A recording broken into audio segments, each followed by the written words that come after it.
Okay, welcome to the August 15th, 2017 regular school board meeting. Can I have a roll call, please? Mr. Craig? Here. Mr. Estheimer? Here. Mr. Freitas? Here. Mr. Green? Present. Mr. Koopser? Here. Ms. Reed? Present. Dr. Pomponio? Here. Thank you. Let's stand for the Pledge of Allegiance. Pledge allegiance to the flag of the United States of America and to the republic for which it stands, one nation, under God, indivisible, with liberty and justice for all.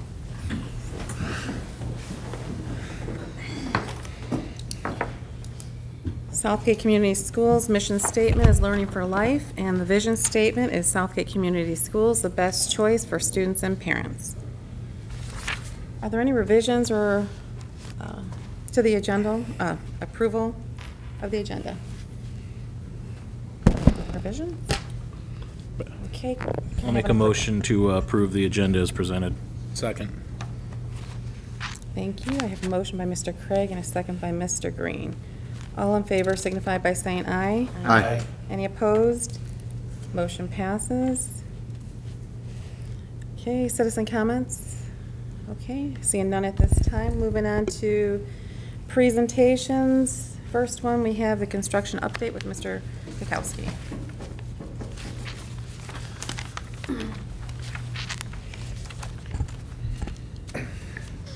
Good evening, everyone. I just wanted to give you the update here of kind of status of the construction, where we're at here as summer's winding down. So a lot of activity in all the buildings around, if you've been around and seen any of them. But on the spreadsheet here, looking at some of the work recently completed, the parking lots at Asher, Davidson, and Beacon have all been paved and striped.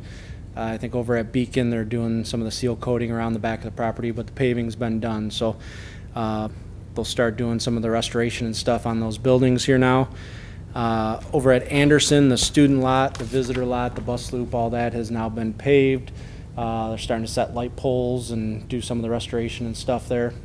They are still working on the south half of the lot, but the student lot has been turned over. They're using that for band practice as far as I know, and then the visitor lot out front and the bus loop. So tennis court fencing and surfacing has been completed. Getting ready to turn that over next week to the teams to let them start using. They're working on the site restoration around there now. The softball and baseball field drainage and restoration is wrapped up, and then all the roofing replacements are completed at this point. So the roofing contractor's going through doing a couple minor, some of a sheet metal completion, but the majority of the roofing is all complete at this point. So quite a bit of work got done here in the last few weeks, and with the last couple weeks of the month, there's a lot to do before school gets back in. But some of the work looking at doing coming up is Ford Line. They're looking at paving that next week. The site concrete that they were doing there has been done, so they're starting to prep and get ready to pour that next week. The Anderson South lot paving is going to be this week, so they're out there prepping between tomorrow through Friday. They're hoping to have all of, or the rest of the Anderson lot paved, including the plaza in front of the football field and that whole entryway there behind softball. So they should start paving hopefully tomorrow, and then, like I said, be done by Friday. They're working on the restoration of all the sites. The site lighting, all the light poles are being installed now throughout the buildings. And then the miscellaneous architectural work throughout the district. They're in all the buildings, kind of wrapping up. Some of the entries we do have, in the last couple weeks, we have run into a couple issues with material lead times from suppliers related to wood doors and to some of the FRP doors and frames. So we're really working through with the suppliers right now, trying to get confirmed dates of when we can get those, and then working on a schedule when we'll be in there to do that work. Some of that is going to take place in September. We're just going to have to work around the school schedule, come in the evenings, weekends, things like that, and it'll be kind of a one-for-one replacement. We'll keep the existing doors in place or have temp doors in place, and then after school hours or weekend come in and replace a door and kind of work through on that. So we're pushing the suppliers, trying to get the stuff, but really just with all the work going on and everything else, this just kind of came up in the last couple weeks from the suppliers that some of the material deliveries were pushed back. So We're working through that. I think we'll have a good game plan in place and make that as smooth a transition as we can when we do that work. So, some of the pictures you can see, I just kind of went around, kind of give some of the updates. The first one there is the back, we'll call it the back lot at Davidson, off the corner of the north side of the parking lot. We kind of added that. I think there was a temporary lot or kind of some asphalt surface that was being used as parking prior to, so we actually turned that into a new parking lot back there as part of the expansion. The next picture over to the right is the front of Asher. All that work has been completed, all the front concrete work in front of the building, so they're getting some of the restoration done in there, but that parking lot is done and turned over. Below that's the tennis courts. I don't know if you guys have been back there or not, but I think tennis courts look pretty sweet with the red and the gray and the black vinyl fence, so it looks pretty sharp back there. Just working on getting the site restored around there to turn that over to them next week. And then the other picture there is just the student lot there at the high school that's striped. And if you haven't been by there, it's actually striped for band as well too. So there's a football field striped inside of there related to all the parking. So it's got the numbers of the football field and everything striped out there for the band to practice. Kind of some of the upcoming things we're looking at doing, like I said, is Monday, turning over the tennis courts for completion for use. The baseball and softball fields are looking to be complete next week. And then we're targeting substantial completion by September 2nd, first day of school on the 5th, obviously. So we'll have, said, pretty much everything done except the items that we're waiting on materials and stuff. So coordinate that, and then our overall contract completion date for the work is October 31st. Have everything wrapped up. So definitely exciting, a lot going on. One thing I would like to present to you guys, we have a contractors meeting tomorrow to kind of go through everything, but after that I'd like to throw out probably one or two dates for you guys if you're interested in taking a site tour of all the facilities. We could set something up for an evening in the next couple weeks, so we can throw out one or two dates and see if something will work for you guys. So I'll kind of get some information from the contractor tomorrow and see what would work best with schedule, and then we'll send some through, and if you guys are interested, we can do that. So any specific questions, anything I can answer for you today? Anything from the board? I have a couple. Yeah. The numbers on the parking lot at Anderson, what do those mean? In the student lot there? Yeah. That's for the band, so it's Yeah. the yardage on the football field. So you'll see a 1, 2, 3, 4, 5 is the 10, 20, 30, 40, 50-yard lines. Okay. And where the tennis courts used to be, is that going to be a parking? Yep. Okay. Yep, that was expanded parking, and that's being paved here this week. All the concrete, if you go out there now, all the concrete for the curbs and the storm catch basins and stuff, all that's poured. They're just really doing the final grade right now, ready to pour. So if you do go by there, you can see kind of the outline of all the new parking lots and stuff. Oh, good. And there's a structure in the middle of the parking lot. It's scaffolding. Is it temporary? Because people have been asking about that, and they want to know what it is. Nope, that's for the band. It's a band tower for their observation or their practice and conducting. Was designed to be installed there for the band use.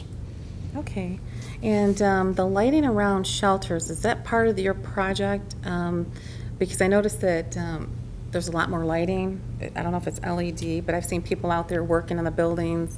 On the perimeter of the building? Yeah. Yeah, we added on all the buildings. We went around and did a study on the existing lighting, and we did either a replacement or addition of lights as the engineers went through, and if there were areas that were dark or concerned that the existing light didn't pick up, we added new lights. But then the ones that were there all got replaced with new LED fixtures. And did you guys do a test for like energy savings? Because I noticed that there is a lot more lights. Before it was in a sensor, but there was a lot more lights around the buildings. It looks good, but I didn't know if it was going to cost us more money. No, it actually should save you substantial switching to all LEDs.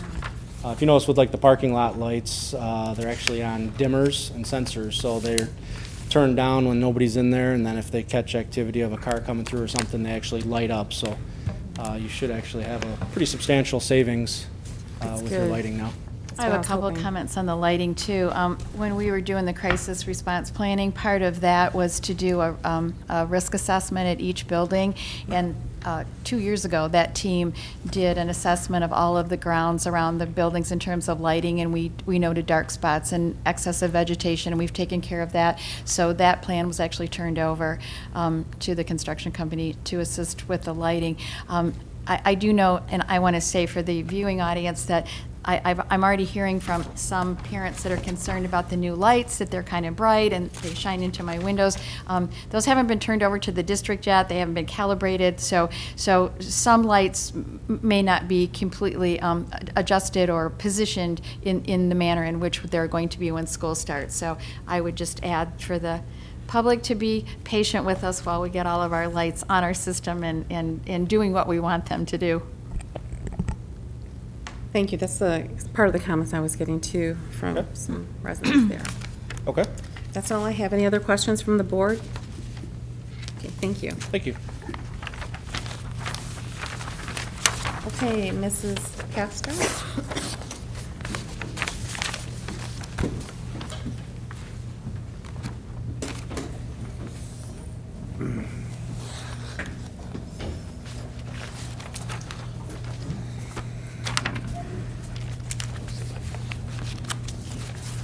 While that's powering up, I will say that there is a lot of data in this report, and one of the reasons I did make sure that you got it in your board packets was so that you would have some opportunity to look at it.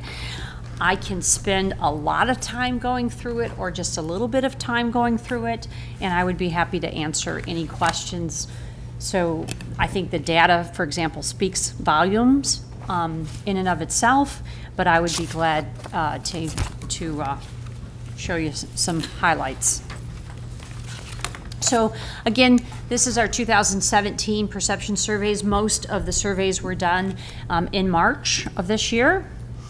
And so this is a shot of how many parents, students, and staff took the survey from each building. Want to remind you that we only give the survey to the 5th graders at the elementary level. So in the past, we had 11 basic questions under the 5 themes.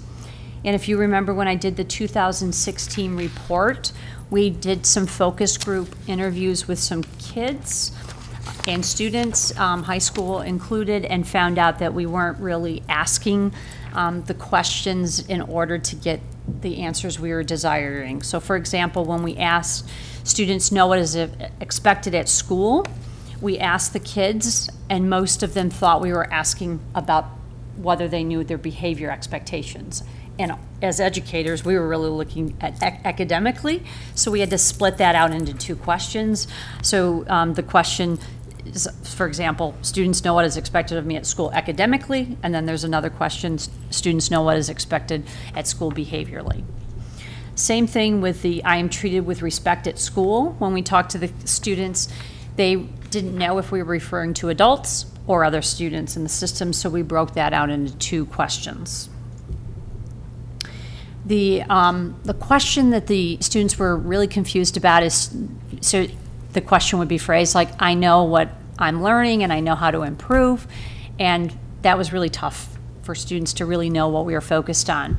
So we broke that out into that teachers share or communicate what we are learning. We broke it also into students understand what they are learning, and then students know how to set goals to improve their learning skills. Many of those 3 questions have components in the 5D evaluation system.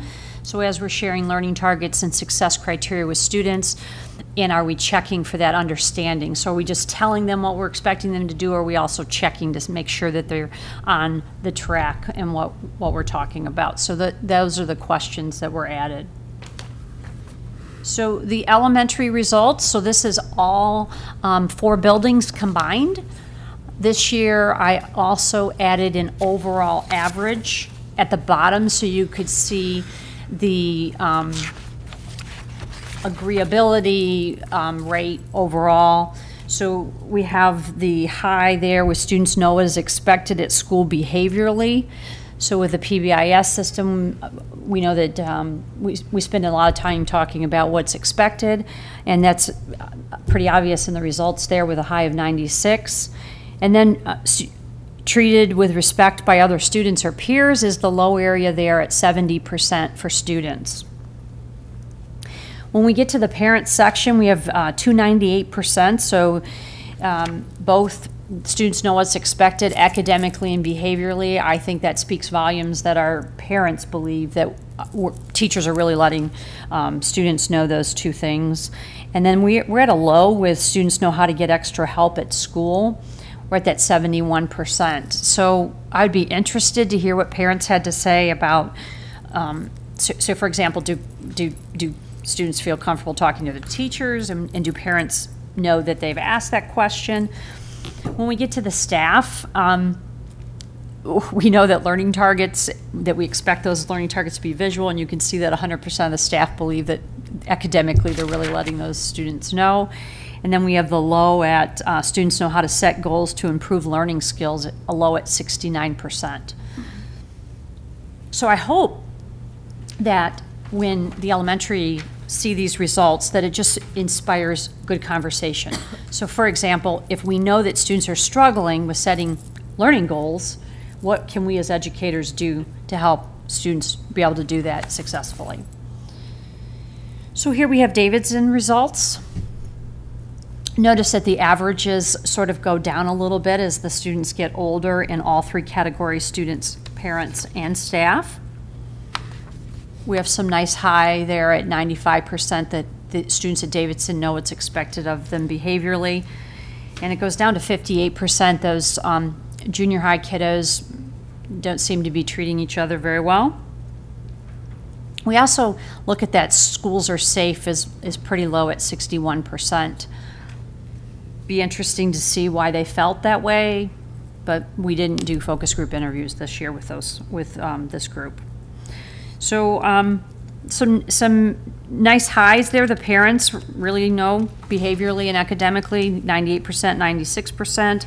And then treated with respect by other students or peers is again at 66%, so that information of the struggle at school is flowing home. The staff, the teachers share, communicate what they're supposed to be learning is at a high 100% there at Davidson. And then even lower than the elementary, that still struggle with students know how to set goals and improve. So hopefully they've had good conversation around what to do at that building as far as helping students be able to set some goals. Here's Anderson's results. Just some highs. We really are doing well at telling kids how to behave, because we're there again, it's a high at 93% for students. 55% is the low there with students feel like they're treated with respect by other peers, and their schools are safe is also at 61% for Anderson. Parents, 63% there was the low with treated with respect by other students or peers, and surprisingly awesome that 100% of the parents at Anderson feel like the teachers are really communicating what they're supposed to be learning. When we get to the staff, treated with respect by the adult or staff, so those staff are pretty proud of the way they're treating kids. They're at a 96%. And even lower, they go to 37%, and students know how to set goals and improve their learning skills. So across the district, we definitely can see that theme coming out just by looking at the lows and the highs. I did break out the Asher results, but I want to remind you that when you're looking at the 4 parents that were surveyed, they're all pretty happy with what's going on at Asher. So I just want you to recognize that those were 4 parents that took the survey. So here we have academically, they're actually communicating at Asher a little bit more than they're communicating behaviorally, because the high for students is at a 97%. And their low is, again, treated with respect by other students. Schools are safe is at 61%. The parents also don't feel like the students are, or I'm not even going to talk about the parents because I'm just going to skip that, sorry. The The staff there at Asher believes that they're really focused on student learning. That's their high at 94%. And they go down to 25% on students know how to set goals and improve their learning skills. Their other high, or their other low, which is remarkably lower than the rest of the district, was that students know how to get extra help at school. They're at a 41%, so hopefully their school improvement team has really looked at, are we providing our students with that information and or the opportunity to get some extra help? Beacon also did not have, let's see, Beacon had 3 parents. So I'm going to skip talking about what the parents felt. And here we have the struggle with the low area being treated with respect by other students and peers. And the high area for students were that Beacon was preparing them for the future. So that's a new area, high for Beacon there. The high for the staff was that 95% that students know at least one adult in the school that care about them. And their low area was that the schools are safe. For various reasons I can certainly see with their centers and seclusion rooms and such. So here I looked at comparing just the overall averages, so that bottom average. And if you just look K5, Davidson, and Anderson, you can see that the satisfaction or agreement is high. These are good scores, right? 88%, 79, those are good scores. But again, they go down as the students get a little older.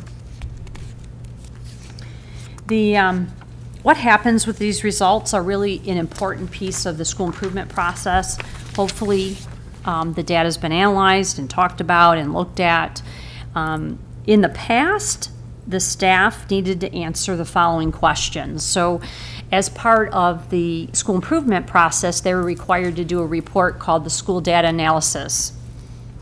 And the state made that optional this year. So the staff had the option to answer these questions, but all of the questions, so what areas have the highest overall satisfaction or the lowest, and what actions may need to be taken, even though it wasn't a required part of the school data analysis as part of the school improvement plan, it really needs to be part of a conversation and really needs to be a part of their comprehensive needs assessment. So not required, but optional from the state. Jill, I want to add in addition to the school improvement teams looking at this data, the community support team also looked at this information this spring and identified some trends that we will at least be talking about next year, and that was the trend downward as students get older, which is a very natural trend, you know, around the United States, but nonetheless not one that we're pleased with. We also noted at all the levels that students told us that they know what's expected of them, but that they treat each other badly. And so that's something that we want to take a look at. We were also concerned with scores that I don't think are adequate in terms of I feel safe at school. And I know that I had shared with the board that I will be doing some focus groups with students because I need to find out what that means to kids. It's one thing to tell me safe. What is it? What happens to you, or what are the circumstances that lead you to not feel safe? As a result of some of the data analysis that the community support team did, we did come to the board in support of purchasing the Panorama Social Emotional Learning survey information, and there is a K5 program that is starting next year, and all of those resources will be available across the district. So there is another group, another district committee that is starting to take a look at the perception surveys. And then Jill, you also went and did the anti-bullying or the bullying work group, so we took some of that data too and expanded on that. Definitely. From a district level, we're definitely looking at it. I can't talk about what conversations went on in different buildings. Right. President. Ms. Gupta? Thank you. Ms. Pastor, as it relates to the analysis on this, was there also a consideration as it looks at the perception discrepancy between students and staff I'm looking at some of them as very different in terms of, such as they know how to set goals versus the staff doesn't think they know how to set goals, kind of that. And there's a few of them that's another telling that there's some type of disconnect there. I wasn't sure if that's part of the analysis. Not only were certain scores low, was the analysis as they got lower as the students got older, but also a disconnect between the staff and the perception of the students. So we've talked about that disconnect, and that's not unique to 2017. It's been a disconnect that it's sort of that whole notion of, well, I've taught it versus they've learned it, that sort of notion that I know that I've told them how to set goals, but I don't know that they've learned how to set goals. And so we do talk about the district level.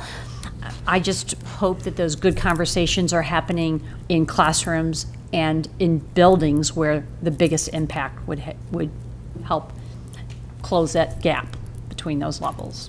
Mrs. Reed. If I could piggyback off that real quick, Jason.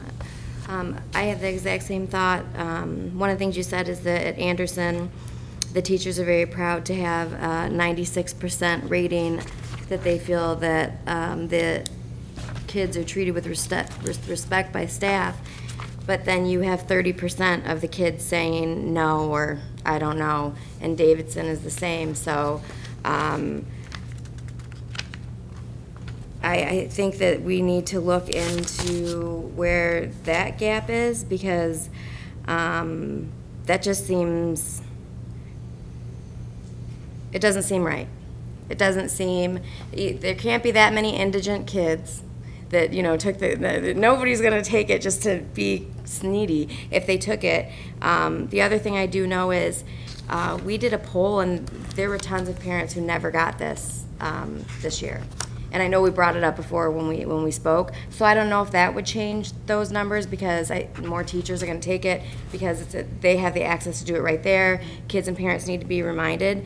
But like Mr. Kupser said, when we see that the staff is saying 96%, but we have parents and students 30%, 25% saying, I don't really know.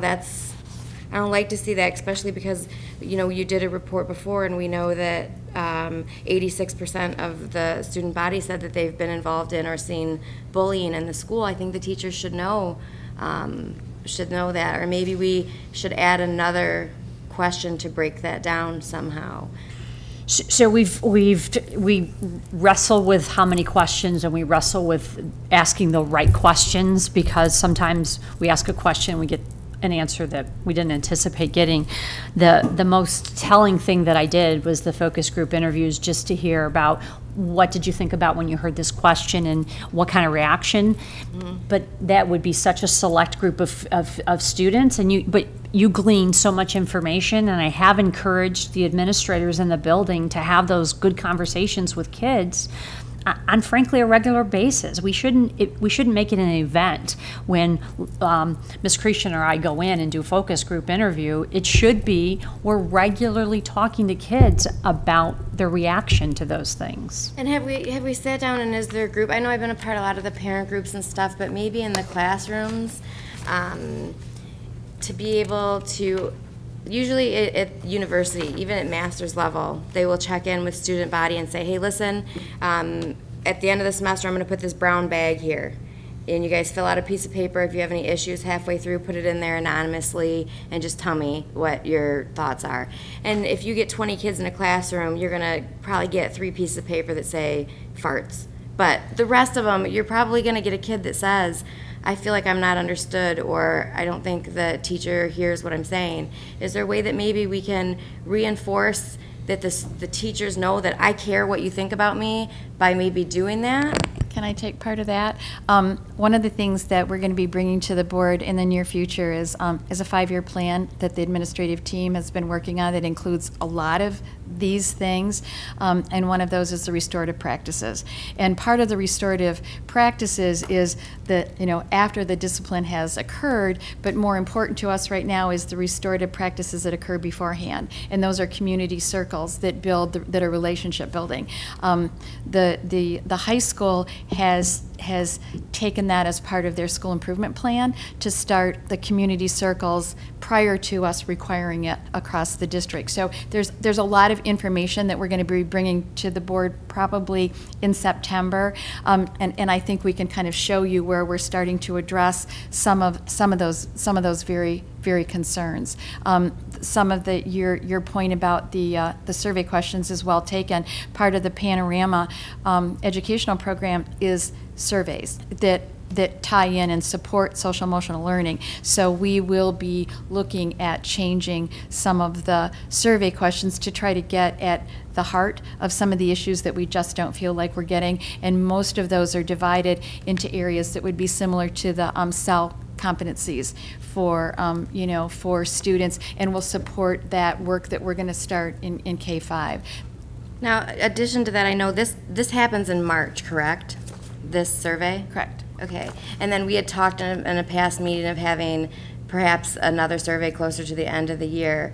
And I know Dr. Pomponio had mentioned at one time, maybe even at the high school, developing the community college and college model of, at the end of the semesters, the students take a Teacher survey that goes to the administrator of the building. Is that something that is a possibility to be able to find that gap? We haven't talked about that recently, and largely because the testing schedule gets so abusive, I'm sorry to say, in terms of what we're required to do for kids, that adding additional surveys is sometimes a daunting task. Is it possible? It's always possible. We have not had that discussion. So I will say that, and having just read the perception surveys and our other surveys, that our staff seems to be a little stressed with all of the 5D, the evaluation, the accountability stuff. And if those results were to the administrator and not to the teacher, I would feel like the teacher would feel like this is another I got you. So I would want to be very careful about how we asked teachers to get into that habit of checking for results and being self-reflective, as opposed to it going to their evaluator, if that makes sense at first. And not to me, because at first we just mentioned that there's 30% of the kids at the high school feel uncomfortable, so an easy way is to ask their opinion, but that's an additional survey, which is a daunting task. It's not a task. It's a 10 question at the end, turn it in, and this is what the real world is. Every other school, even high schools, there is a rate my professor for all of the high schools. Southgate even has one. So when the kids get prepared, they have to act as adults. The high school is a perfect place to ask them for 5 specific questions. Do you feel this prepared you? Did you learn in this class? It's not, the question's not attack on the teacher, and shouldn't be set up as a way that they should be. And if they go to the teacher, that's fine too. It's still a learning measure for that person. So that's odd responsive to me. Well, I think we've covered a lot of this survey information. We pick it apart in the district school improvement. We've had a sample of teachers, social workers, and parents, and that, and hopefully they use it in the building school improvements, as a guide. I don't know if they do or not, but we do it in the district. I've been there and I've seen that. Well, the district school improvement plan supports the building plans, and as a result, they work both ways. So you will see evidence of this conversation in the building plans also.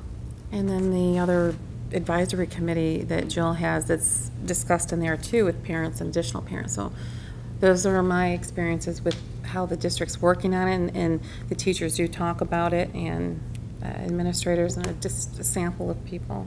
But we sure would love to increase the number of parents that take the survey. That's for sure.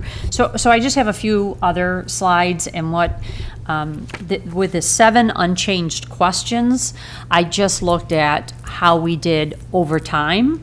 So I won't spend a lot of time on this. One of the daunting tasks is, I think that's Ms. Grecian's word, but I actually read the comments and say, well, this is a positive comment, this is a negative comment, here's how many times fun was mentioned or care was mentioned. So the things that you see at the bottom there are my tally marks of, and if a comment is both positive and negative, I don't count it either way. So it is rather interesting to read those and try to say pretty positive, negative, and go from there, and then to see if there's some themes about. So here you can see that the staff mentioned evaluation or 5D 6 times in their comments. So I won't go through all of this because I think it speaks for itself, but I would be glad to answer any questions about any of it. It's not easy to find patterns in this over years, especially when you don't have, I feel like, the sample group of parents. We really struggled last year to get parents, and we did a better job at some buildings this year, but still struggled in several buildings there with the parents, so. So with the comments, do you have the number of, like, for Beacon, do you have the number of staff that, you know, you have a number of parents, so we can see maybe there's an adjustment? So what I do is when I read the comments, I don't read them by building, I read them at a district level, so I actually don't know who said what, if that makes sense. So I don't read Beacons. No, but do you know separate. how many parents? Okay, thank you. Oh, you should, I got it. all right. That's what I was wondering, because if there was a low number of staff and No, so I 4 actually put parents. the number of comments right, at the top. Thank you, Jason. And the students sometimes get a little fart or say different things that are inappropriate in their comments. Yeah, I mean, you gotta know to pull those. Absolutely, so. If you don't have any other, Mr. I Kutzer. have Yep. one other question. As it relates to the comments, and obviously you can't focus on everything, it's specifically ones that you had mentioned on your page of the school improvement plans that were scores that you'd look to bring up. Are the comments supplied to the administrators as well as part of their evaluation of their plans, and to incorporate those thoughts into, or considerations when they think about it? so you probably want to talk about evaluation. The comments, so the administrators are able to see the comments of their own building. We don't share those among buildings, and I would have to find out how the administrators chose to share that with their staff because of the number of, these are anonymous, and the comments can be pretty inappropriate. And so, again, if I'm the Grogan principal, I can see the comments of my staff and parents and students for Grogan only. Jill and I obviously have access to the whole district by the district, or we could sort them by building if we want to. And we take a look at those.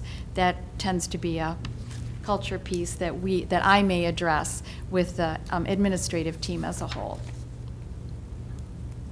Thank you. With the comments themselves, this is a compilation of all 3 years, or is just 2017? Just 2017. Thank you. Any other questions?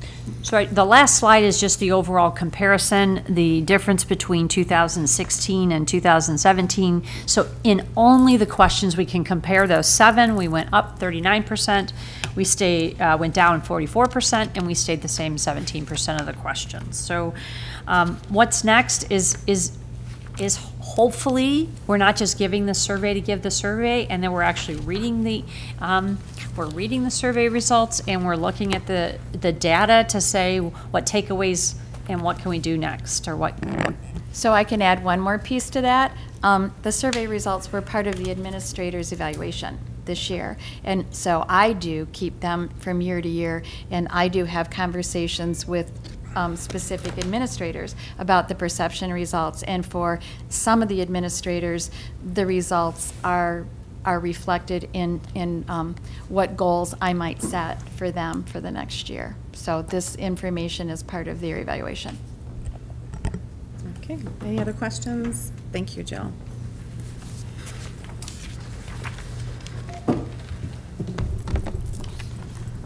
Okay, moving on to committee reports. Anti-bullying.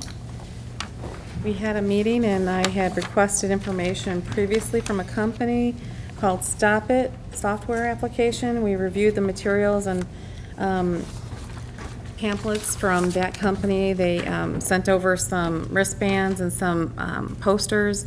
We reviewed some of the videos and the software capabilities, and it seemed like a sufficient way to report bullying. They have a software app that students can access, and they can report issues, and they can chat one-on-one in real time. So we seem to like that information, so I'm going to bring it to a work session, and we can go into detail with more pricing information at that time. Our next meeting is September 7th at 4:30. The Finance Committee. The next Finance Committee is going to be held on August 23rd, which will be next Wednesday at, I think, 5:30 is when it's scheduled for. The agenda for that will be coming out in the next day or two. We haven't had a Finance Committee meeting since the last meeting.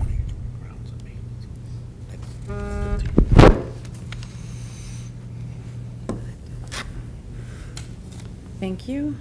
Policy. Mrs. Cretion and I reviewed the remainder of the policy updates from Neola. They are on the action list for approval. One of the policy updates that we did cover was the new restorative practices for, or the update for suspensions and expulsions, and that's for the new school year for 2017-2018. And I think this is a great change for students. I sent a link to the board members and a board president update, so if you want to just educate yourself on that new piece of legislation and a new policy that we have. But the website link was from the Michigan Department of Education, and that's what we covered in that meeting. Our next meeting is September 7th at 5:30. So, legislative. Just a couple quick things. The Michigan ESSA plan, which is the Every Student Succeeds, is near federal approval. For those watching home who don't know, under the Every Student Succeeds Act, each state has to present to the U.S. Department of Education a plan to improve its educational system. Michigan plan includes a new system for assessing school quality, a lighter testing regimen, and a focus on student growth. I believe the state submitted in April. It's been very criticized if you're following it by its observers, but pretty soon we'll have some answers. Speaking of the lighter testing, Detroit teachers got together and decided that their schools were over-tested. And they were actually disgusted about it and made some noise. And their plan going into next year is to reduce their standardized testing by 70%. So it's going to be interesting to follow along and see how they're doing that. In kindergarten classrooms, they were getting 10 tests a year. And there was some other information that was brought out that was, and the fact when it was reported on, they just said, and I looked to Neil because he works in the district, they said, with a mixture of science and common sense, we have decided. So it'll be really nice to see if that maybe starts to spread out. In other news, in Grand Rapids, there was a meeting. School district in Grand Rapids decided that they wanted to invite Betsy DeVoe to come and meet with them, and their hopes were high. The notes were pretty good from the meeting. It was mostly superintendents that came to it. They had an opportunity to give their feedback and to set what they feel everybody has as a common ground as being important for the schools. And they talked about wanting our new education director to be a champion of the teaching profession and how that could happen. So roundtable discussions, notes from that, and some of the live speech was really good. It'll be interesting to see how that combines with changes that are going to be approved and things moving forward. We have our next meeting, I believe September 7th, and that is at 3:30, Darlene? Yes. September 7th at 3:30. Okay, thank you. The Curriculum Committee, the next meeting is going to be August 17th at 10 a.m. That's this week. Personnel? Personnel met today, and it was a pretty elongated meeting, so bear with me since we didn't meet for a couple of weeks. So in the jest, and it's pretty hard with the personnel because of leaving names out of it in a personnel committee, but some of the main points that were discussed today was one, review the current staffing with Mr. Moran, some things that are on our updates. There are and have been recent resignations. So we're, Mr. Moran updated us on where the moving parts are, what we're going to hire, what we're going to wait and see in certain buildings, which this board will see at the next meeting, I'm sure, of seeing where enrollment lies if we're going to hire some of these replacements in certain buildings. A second issue or a second discussion was getting a brief update on the current contract negotiations, which were a lot of language changes at this point with the groups. The third was the procedures on volunteers in our district, where we have to go through proper procedures, which has not been happening. So Mr. Moran, myself, Dr. Pomponio, and Mr. Estheimer had discussed where these issues were and how they're going to be rectified.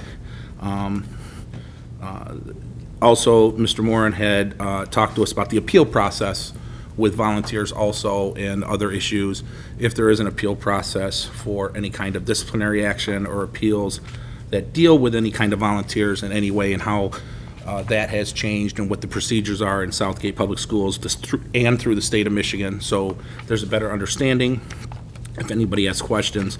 The final issue that was brought up by myself as the chair is asking and working with the HR, not the HR, the central office department, that when our committee and personnel, or when this board requests any kind of background information on an employee, that it is imperative that the employee, through their legal rights and common courtesy, are informed that their records are being pulled.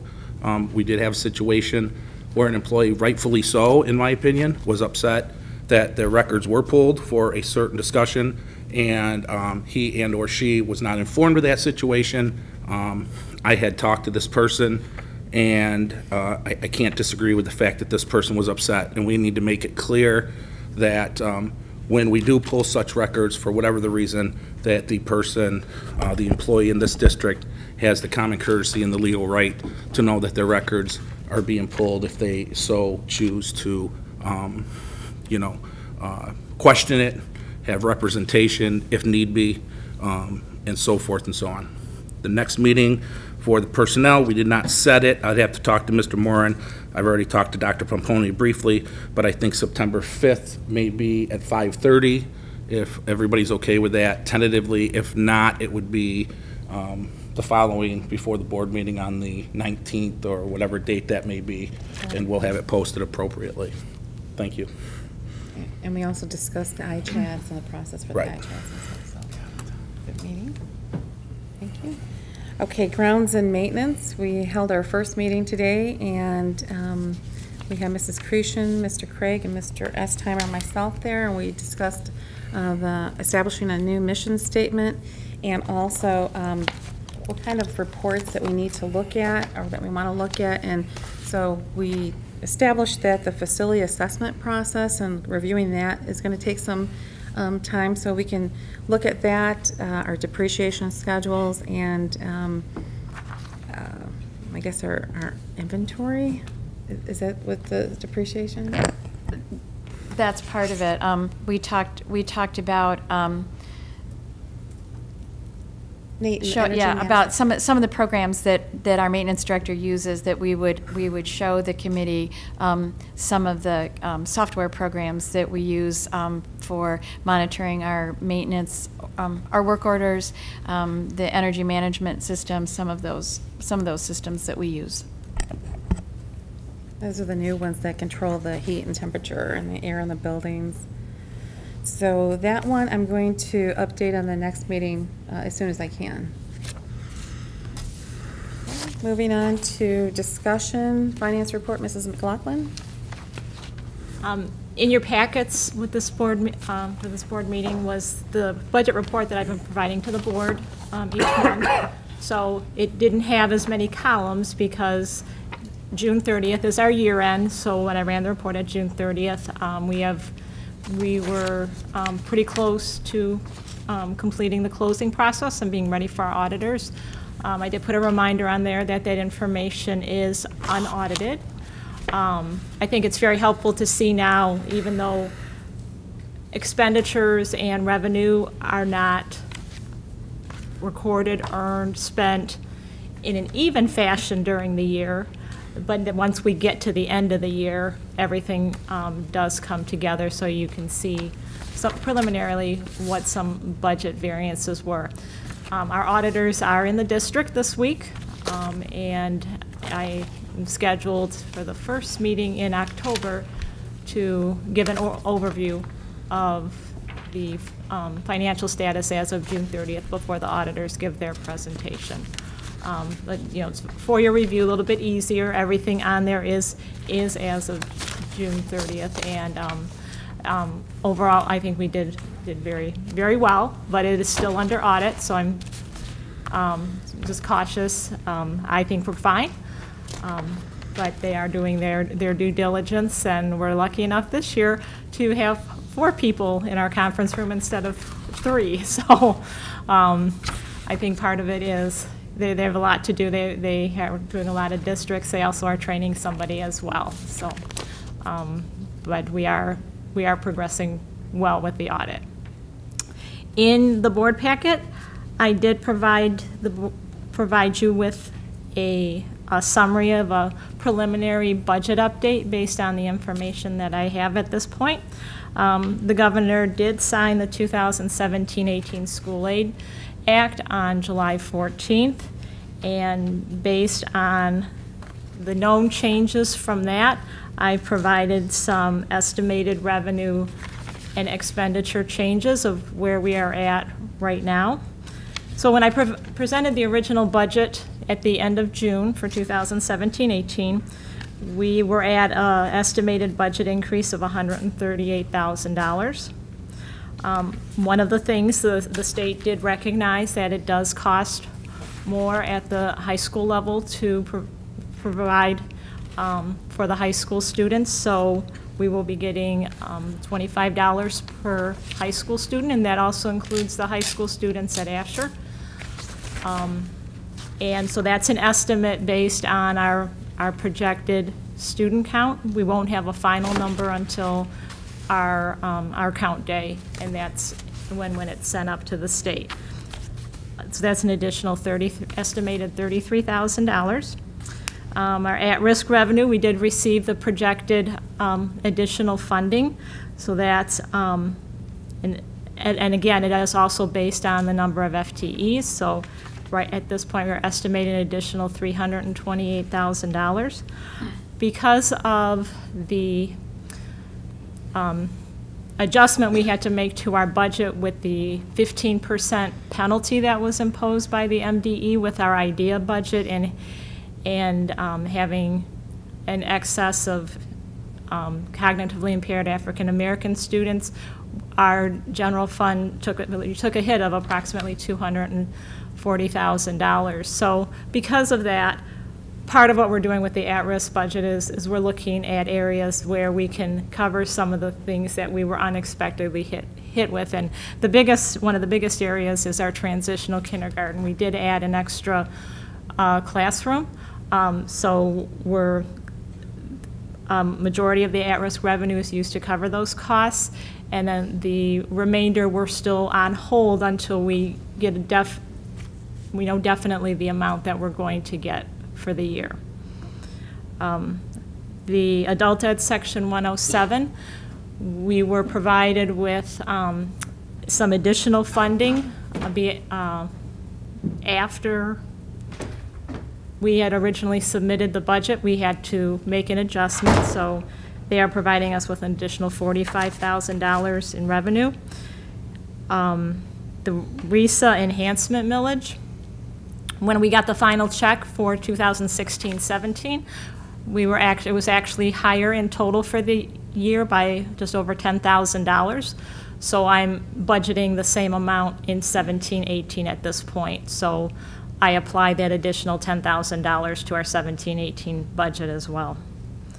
DCTC, added costs with carryover funding. We get added cost dollars through Flat Rock Schools, and a portion of that always is required to be deferred to the next year. And the amount for 2017-18, we were actually, and it had an additional $24,000 over our budget for 2016-17. And then there's an offsetting expenditure increase for the same amount. So even though we still don't know for sure what our regular added cost dollars are, we do have additional money for from the carryover funding, and Mr. Nestor already has plans for that. They're redoing the lean-to that's outside that area, and that was approved by DCTC, so they've already started ordering the materials and for that project. And then the last revenue adjustment that I put in there was during the 16-17. Our technology director and our technology staff worked very hard looking at our surplus older equipment that was deemed to be scrap. And so we did receive $17,000, and the plan is that we deferred it because they want to use it for some projects during 2017-18. So I put in the revenue, and I also put in the expenditures for that.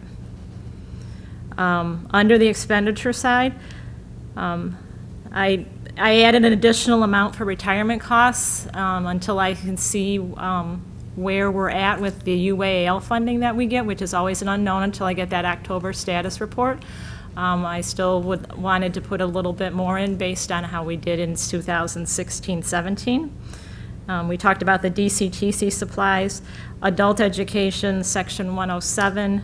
We got the additional $45,000 in funding, but when I was going through this, I also realized when I did the original budget that when I adjusted the revenue and I adjusted the expenditures, there was an error. I didn't offset it correctly, so I'm correcting that calculation. We talked about the technology equipment. We had an academic advisor resign, so at this point, because of the FTEs at Asher Building, we are not planning on replacing that individual.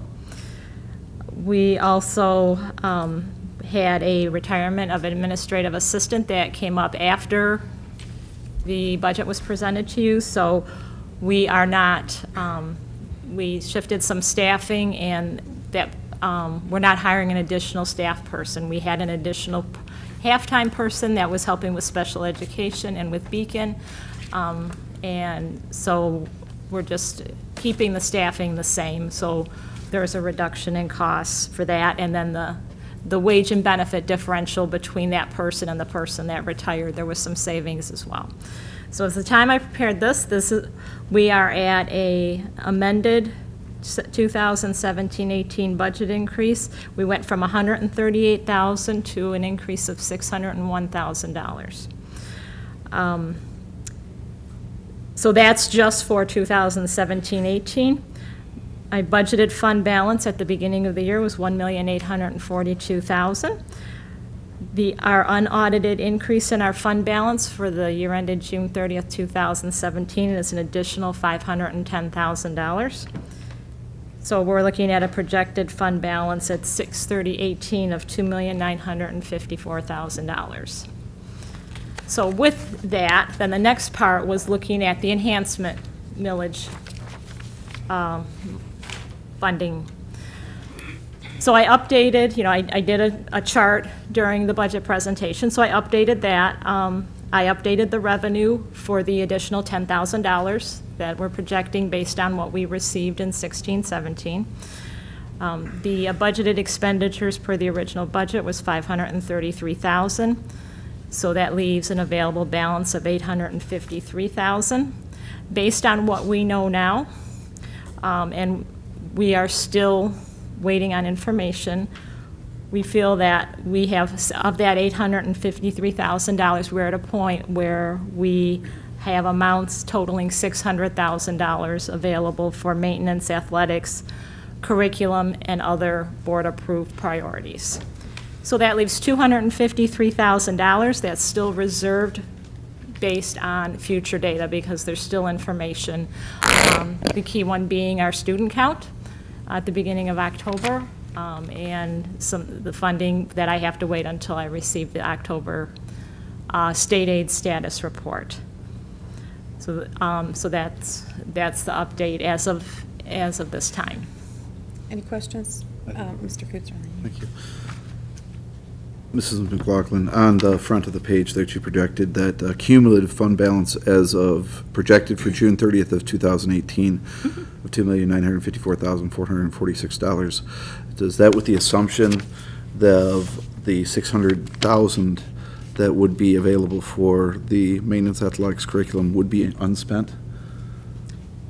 No, that 253 at this point would be unspent. Okay, so there is an expense line item with your workup that says even after you spend the $600,000, you would still have a cumulative fund balance at the end of this new fiscal year. Oh, is that what I'm hearing? I'm sorry, you're correct. So the increase without adding more from the enhancement millage would be $2,954,000. So then if with using $600,000, that'll reduce that cumulative down to 200. Yeah. The $2,300,000. Yeah, that's correct. Okay. And we would still be at that level above the required 5% okay. fund balance, yes. Mr. Green. Ms. McLaughlin or Mr. Moore, I just want to make sure we're on the same page in the policy, or in the Personnel Committee.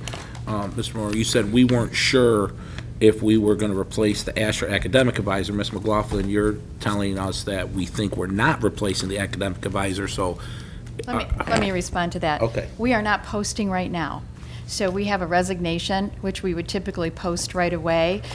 Because of a history of decreasing enrollment, we are not posting in the very least until we see what enrollment is. If enrollment increases to a point where that salary will be more than covered by increasing FTEs from students, then that would be another story. As of right now, this is a snapshot. This is where we are today. okay, thank you. And that's including Beacon, correct? I'm sorry? Beacon too, that's staying the way it is right now? Beacon is a separate fund, but we have done staffing. We looked at the census data that was provided to us at the end of the school year of IEPs, applications, and we are staffing based on that number. And then if we can, there's certain levels that you can increase certain staffing depending on how your numbers increase. So I've already been in communication with the Beacon principal. She's very aware of the staffing changes and also where we need to be to increase if that comes down to it. Okay, thank you. Mr. Kipser? Yes, I got a little confused at one part of your revenue explanation as it related to, this is the $328,777. There was that at-risk revenue and how that related to TK funding.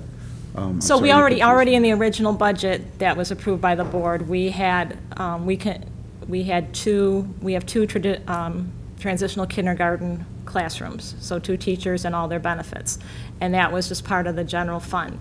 It's really an area that also can be covered by at-risk, and because of the 15% penalty that we have with our IDEA grant and having the general fund had to absorb approximately $240,000 of additional expenditures that normally would have qualified for a grant.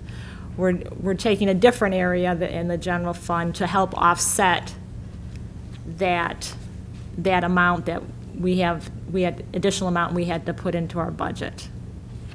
I'm going to try to help on that one.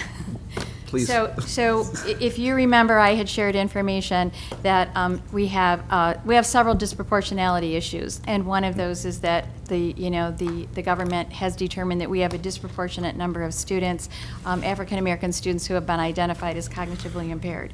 We believe they are all absolutely appropriately identified, but it doesn't matter. We still are numbers in their mind.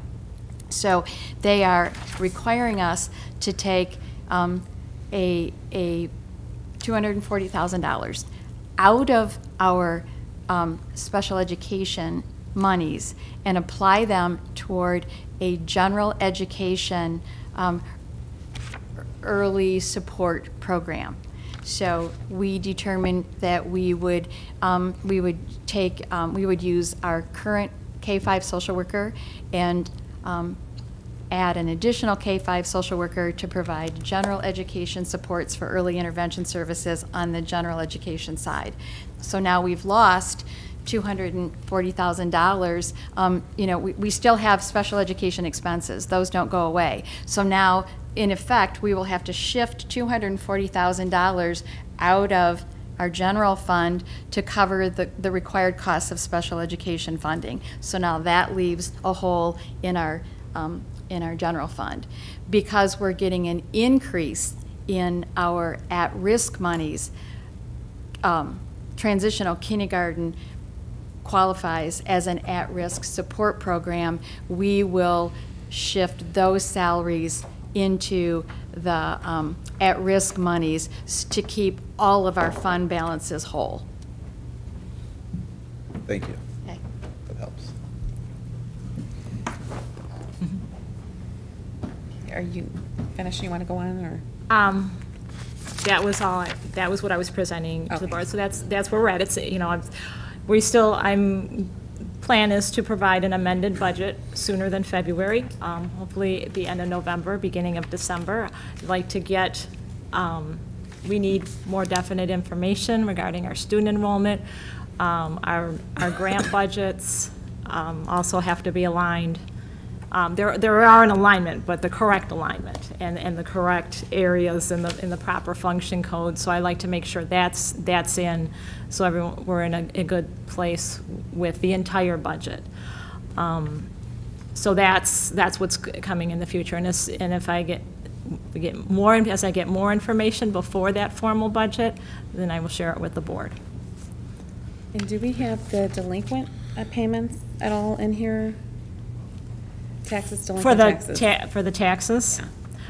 We do receive our delinquent, for our normal property taxes, the delinquent real property taxes, we are made whole by Wayne County at the end of June. So that's always included as part of my revenue, my property tax revenue, because I know we're going to get that. So we have a small portion that is of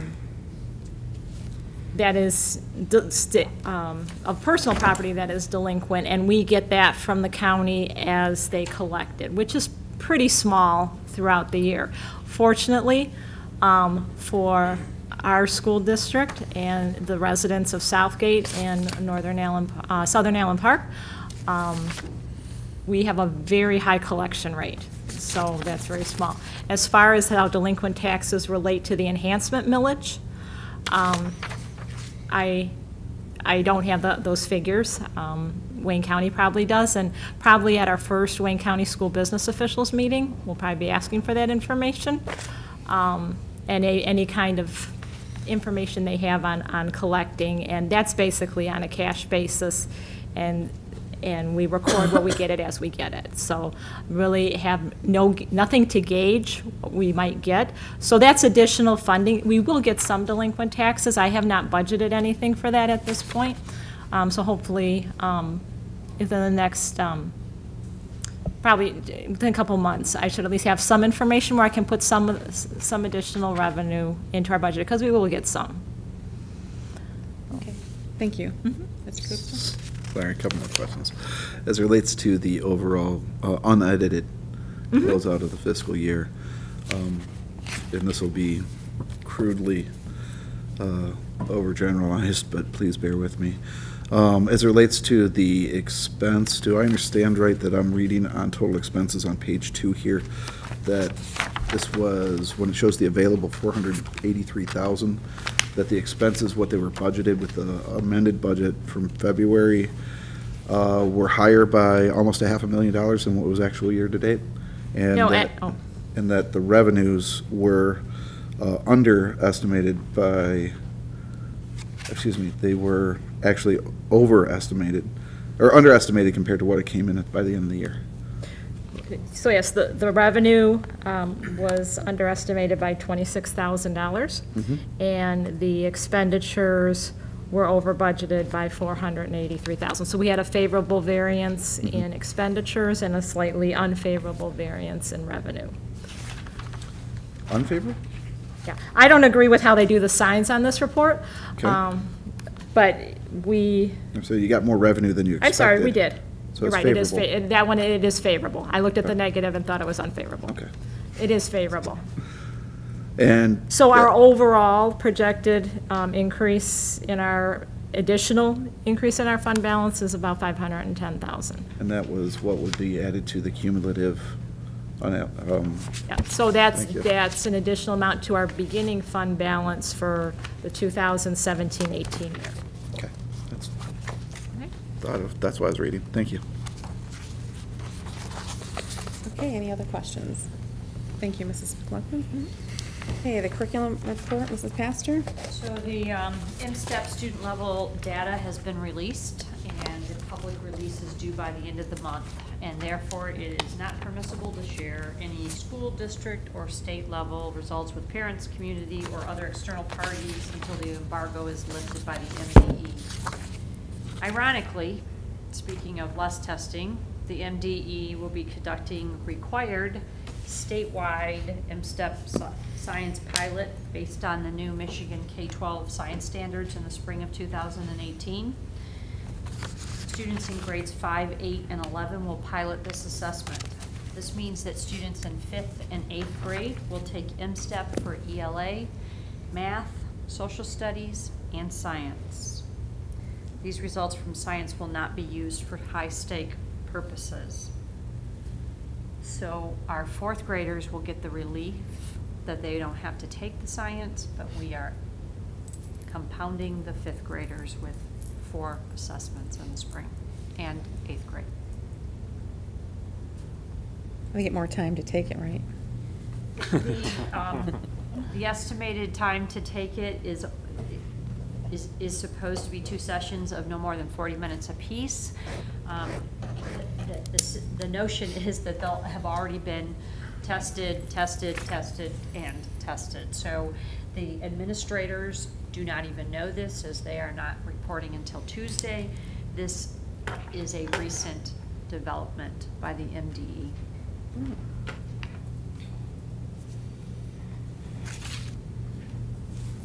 Thank you. Superintendent's report, Mrs. Creation. Picking up from the finance report, I have provided some recommendations for millage spending for the 17-18 school year, and we will be talking a little bit more about that in a work session at the end of this meeting.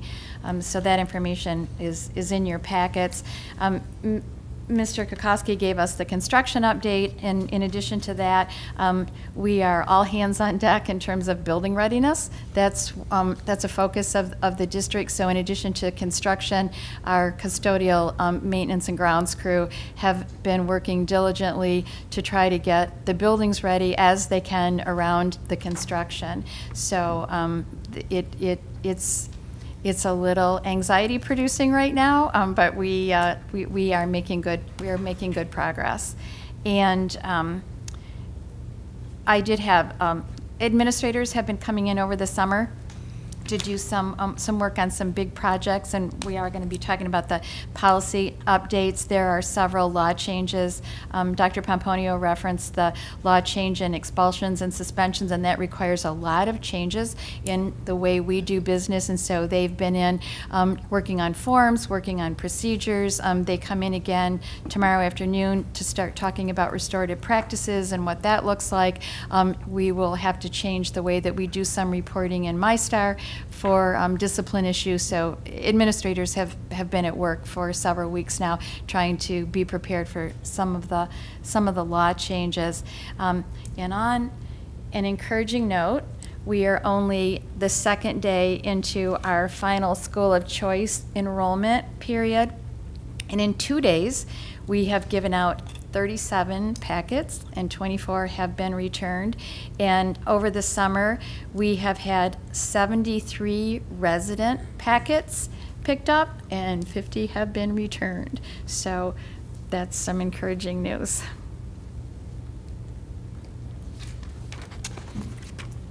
Okay, board president's update.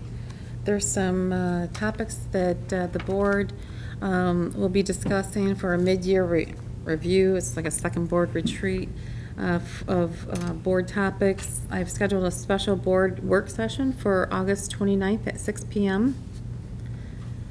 And then also there's the annual MASB Leadership Conference. It's held different cities once a year, and they have several classes there, 100 series, 200 series, different seminars, and it's 3 days long. It's November 9th through the 12th, and if you register by September 8th, you get an early registration rate. And in previous years, several board members would attend the conference, though if at least a couple board members attend, they can report back. It's usually a good experience because there's so many different board members from different cities and counties around the state, and you learn so much from other district practices and what their role is, and you can kind of compare and bring back that information to your own board. And that's all I have for now. Any citizen comments? Consent? I make a motion that we accept consent items K1 through 3. Support.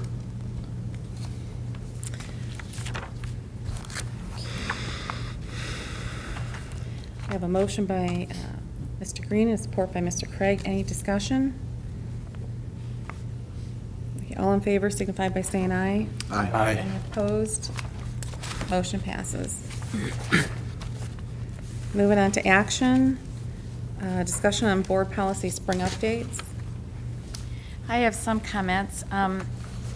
The policy committee has had these updates and have been able to review them. I have notes in here, but just did want to draw your attention. There is one policy that I subbed the Troon policy rather than the Neola policy that was provided, and that is the board policy specific to expulsions and suspensions.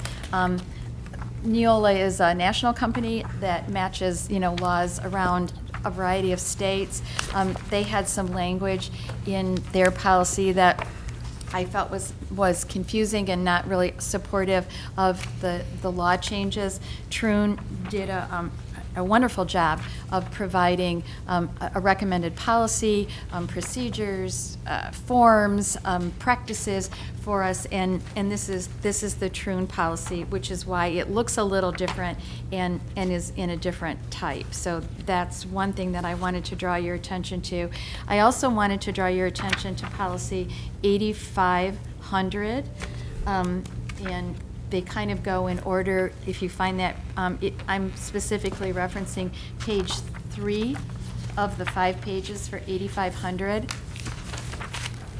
I just got clarification from the Department of Education dated August 10th, which referenced a memo from August 3rd. This is a policy change that, if you remember, the dark bold type is a legal change, and this is a required law change. There is an election in there where there's a choice, which we didn't get great guidance on at first. All of that dark boldface type is, we have to do that. It's required by law. You can choose to include the language of the option, which I had initially recommended that we don't accept. I don't think it affects our conduct at all. It's basically, I'm going to try to explain this as easily as I can. Debt for food service can only be carried for so long. Once a student is inactive, you can only carry the debt until the end of that school year, and after that you have to make the food service fund whole, and Ms. McLaughlin can correct my terminology if I'm not using it correctly, but then you have to account for that, and those monies need to come from anything that's not a federal funding source. So that optional box that's in there, you have to do that regardless whether or not you choose to include that in the language. I had initially recommended that we don't choose that option. That is certainly the will of the board. If you would feel more comfortable, I can't really tell from the information that I just got from the MDE if they would recommend that we have that language or not. We have to do it. So that would be one possible change, that as you're approving these policy updates, if you feel like you want to include the law change, the language of the law change in totality, then you would want to alter the recommendation. And on page 3 of 5 of policy 8500, then we would want to choose that option. And those are my comments about all of this. Okay, and is there going to be the same number for the new expulsion policy that we're changing? Is it going to be in place of that? What I would do then is, when I send this in to Neola, they will number it according to their number system. Okay. I hand wrote in what I thought they would number it, but they'll keep it in line with the rest of our numbers for our other policies. Okay, and I wanted to mention that as we were reviewing this, I had made notes, and I went on her copy because I didn't have my copy, but one of the changes that I did want to make on the bylaws, the 0168.1, the open meetings, that's at the very front. The minutes shall show only action taken by, what's checked off is it and if requested remarks of board members, administration, and citizens present. I'd like to eliminate the first X and just have all of the comments on there, because when we go back to reference, I've had several people make a note about who said what. When they go back into the meeting minutes, they want to refer back to what exactly, who said that, or where are they referencing. So I think that, it would be best if we had the board members, administration, citizens' comments. We don't get that often, but everything just in the minutes.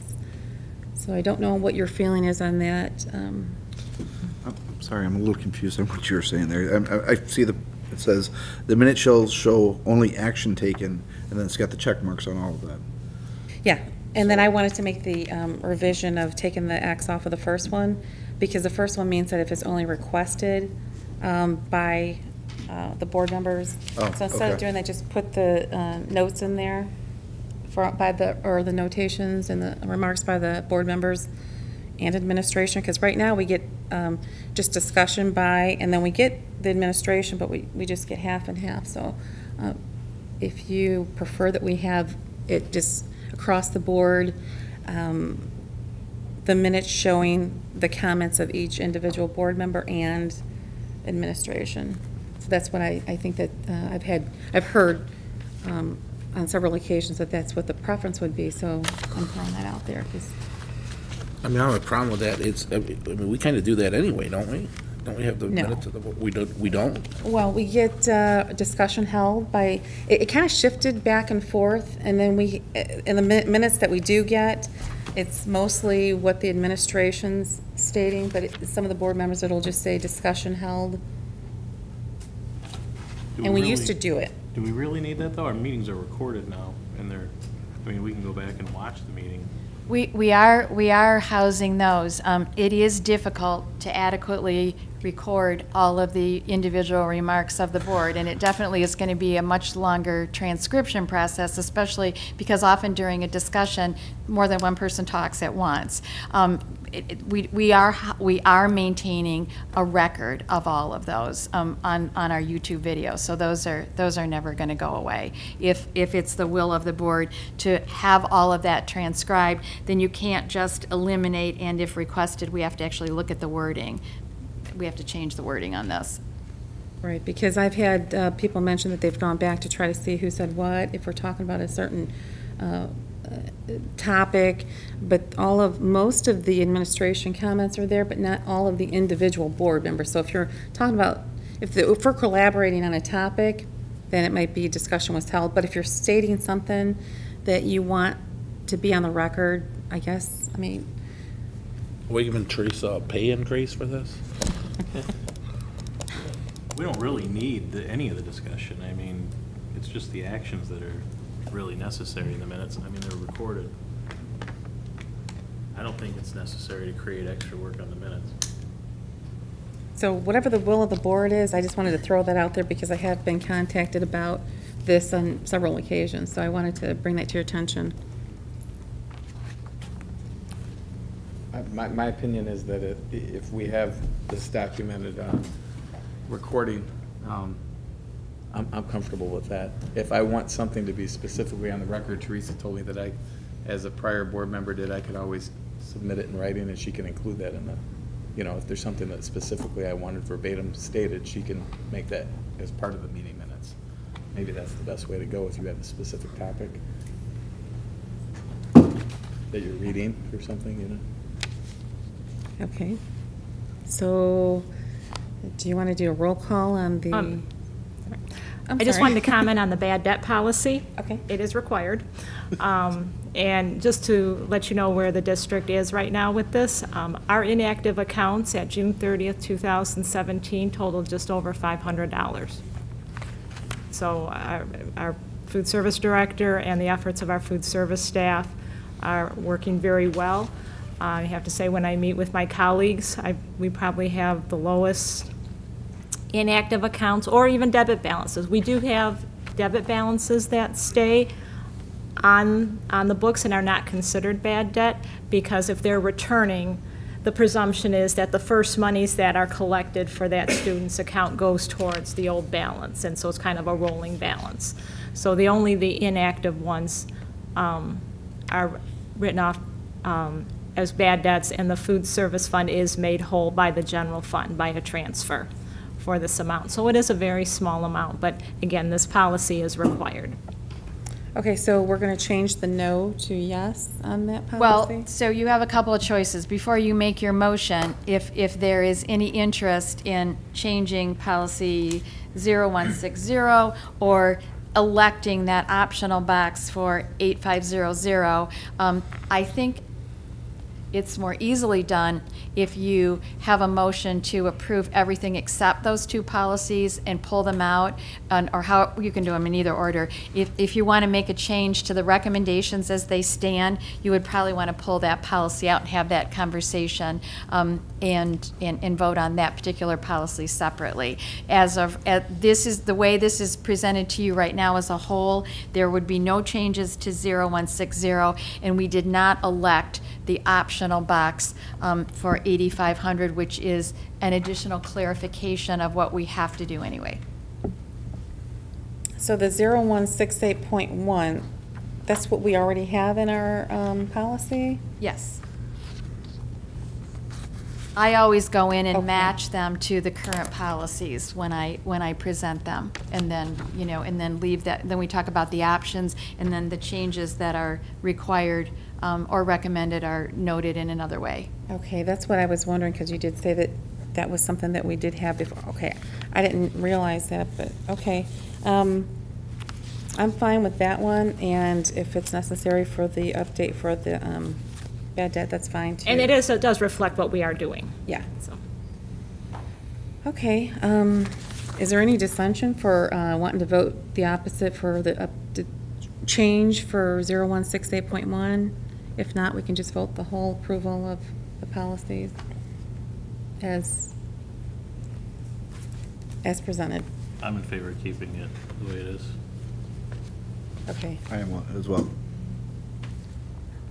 Okay, so we can go ahead and vote. You can approve this as is, and that's no change in the first one, and we don't elect that option, but we have to do it anyway. And I'm comfortable with either way. Because I got a very recent update on it, I wanted to at least draw that to your attention.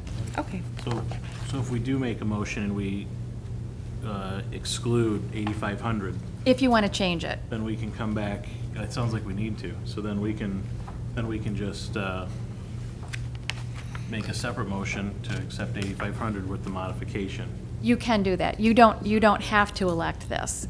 It's not a requirement. It is an option.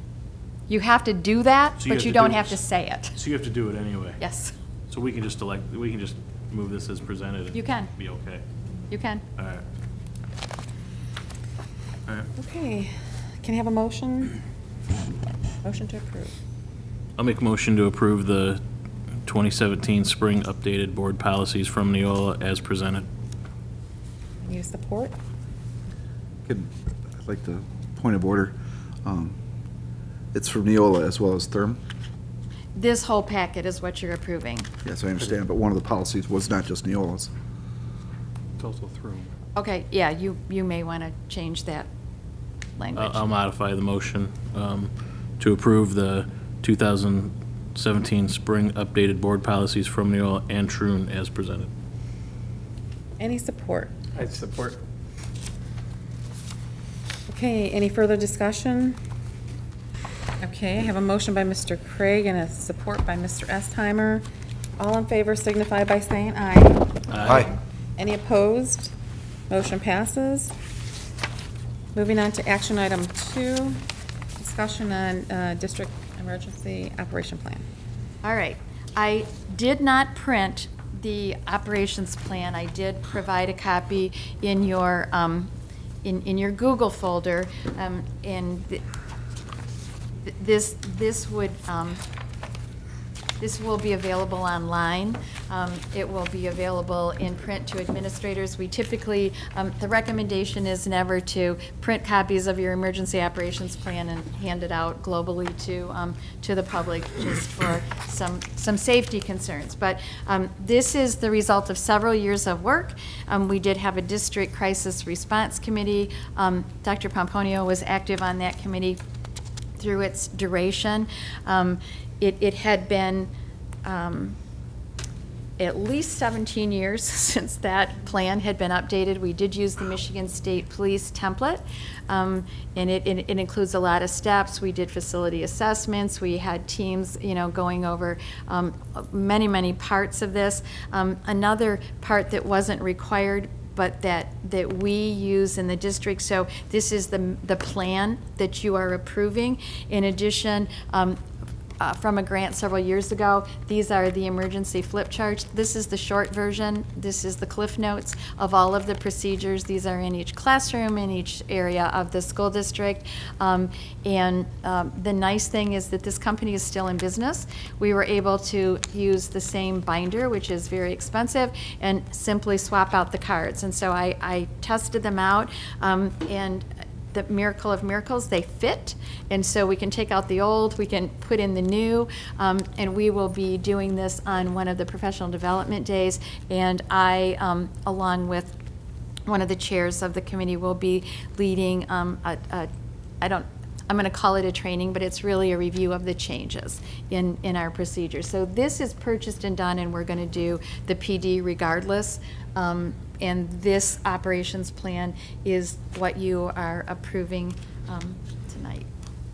Binder company was the same from 17 years ago? It was even, no, this is more recent. I was going to say, how much are those I binders? want to say they did this in maybe 04, 05, something like that. Yeah, these are old too, but not as old as the plan was. So it was even like the same lady, is still in the company that had worked with us before. It was a miracle. Wow. Any other discussion?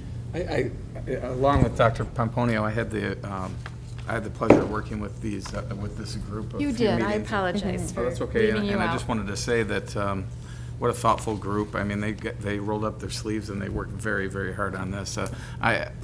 When I joined that group, I asked for all the prior minutes from each meeting, and I read them. And just, there's a lot of work went into this, and I appreciate the staff and your leadership on that. Thank you. And I just wanted to say that it's been a long process that was comprised of many dedicated individuals, some of whom are retired or have moved on to other positions. And I have to point out that the members of this team have showed a level of commitment for the safety of our students in the district that we should be very proud of. It was an honor to be part of that group. And some of the resources we used came from the Michigan State Police, Michigan Homeland Security, law enforcement command post templates, behavioral health from various sources in Michigan, the Michigan Model K-12 emergency plan, and we completed, and this is just a snippet, but a vulnerability assessment, and we looked at board policy, we reviewed a suicide assessment plan, digital footprints for keeping kids safe, and evacuation site list, and just so much more. And like I said, that's just a snippet of the work that this team has worked on, and I think it's an excellent job for the team. Thank you. Okay, any further discussion? May I have a motion to approve? If I can make a motion to approve the 2017 District Emergency Operation Plan as presented. Second? Okay, I have a motion by Mr. Estheimer and a support by Mr. Koopser. All in favor signify by saying aye. Aye. Any opposed? Motion passes. Thank you. Moving on to action item number 3, the award for 2017-18 Fresh Baked Pizza contract. At the beginning of July, RFPs were sent out for our 2017-18 pizza bid. The RFP was sent out to 8 pizza businesses in Southgate, and the requirement was that the bid also had to be published in the newspaper, and it had to be out for 4 to 6 weeks. So we met the 4-week minimum. Anyone who wanted to submit a bid had to also participate in a test sampling, which took place at central office on August 8th, and then the bids were due on August 10th. Did you guys have a pizza tasting party? We did. So we had one company participate in the sampling, and consequently one company that submitted a bid for the 2017-18 contract, and that company was Domino's Pizza. Domino's did pass all the tests under our sampling that day, and they are our current vendor. And the price that they quoted is a price with no change from our current price of $5.75 per pizza. And they met all the requirements of the bid. So the recommendation from myself and the food service director is that the bid be awarded to Domino's Pizza. I wanted to, it's in the memo, but I just wanted to share things that the food service director shared as far as, Mr. Eisheimer actually addressed some of the reasons why it's not feasible for some companies to participate in a school district pizza contract with a school district of our size. But also the new requirements for Buy American, he believes is one of the poor turnouts during this process. Just like the last bid process when we had the weed exemption, that was a major hurdle as well. He says there may be a time in the near future when outside pizza will be unavailable to the school lunch program, not because of the price, but because of the regulations that outside businesses will have to commit to just to provide the service. So it is very, very difficult. So our recommendation is to award the contract for 2017 to 2018 to Domino's Pizza. And just they give back to our schools They do. so much, and I see it all the time. I know I saw Neil's family posting, supporting Southgate Schools with pizza, and they're always doing something. But I do have point of order, Madam President. Before we take a vote on this, Teresa, in our notes it said that you do not have the completed. I know we have the request. But you don't have the results of the bid award review? No, I think No. that's from my board notes that I left before, I took 2 vacation days, Yeah, and I left before it came in. Right. So So it's done and It's done, signed? right, Okay. Yes. it's done. We made sure, we went through the proposal that we received, made sure it met all the requirements. I put the RFP in your packet so that you could see.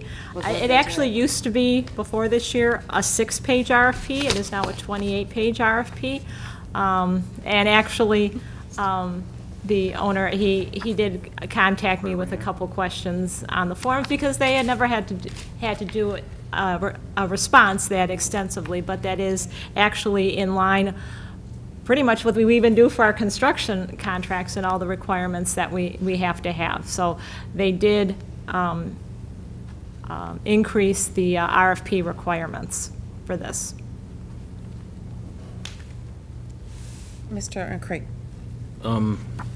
So one of the reasons we thought last year for the low turnout was the wheat, The wheat requirement, that's correct. and we got an exemption from that, right? That's correct, yes. But it seems to And it will still continue be, for 2017-18. it seems to still be appearing in the specifications that went out. I wonder if that contributed to the, They were contacted after the fact and clarified. That should have come out. oh, they were all contacted that Yes, this yes. was an error? Yes. Okay.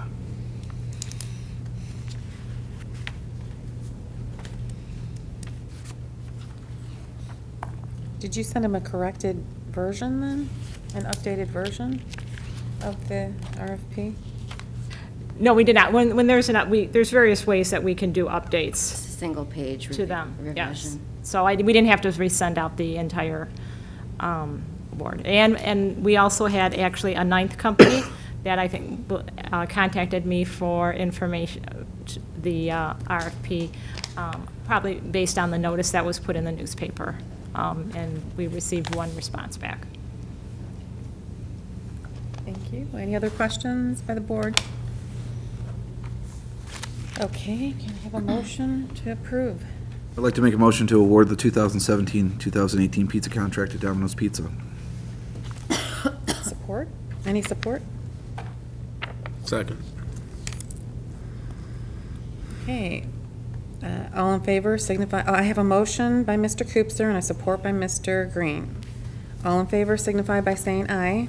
Aye. Any opposed? Motion passes.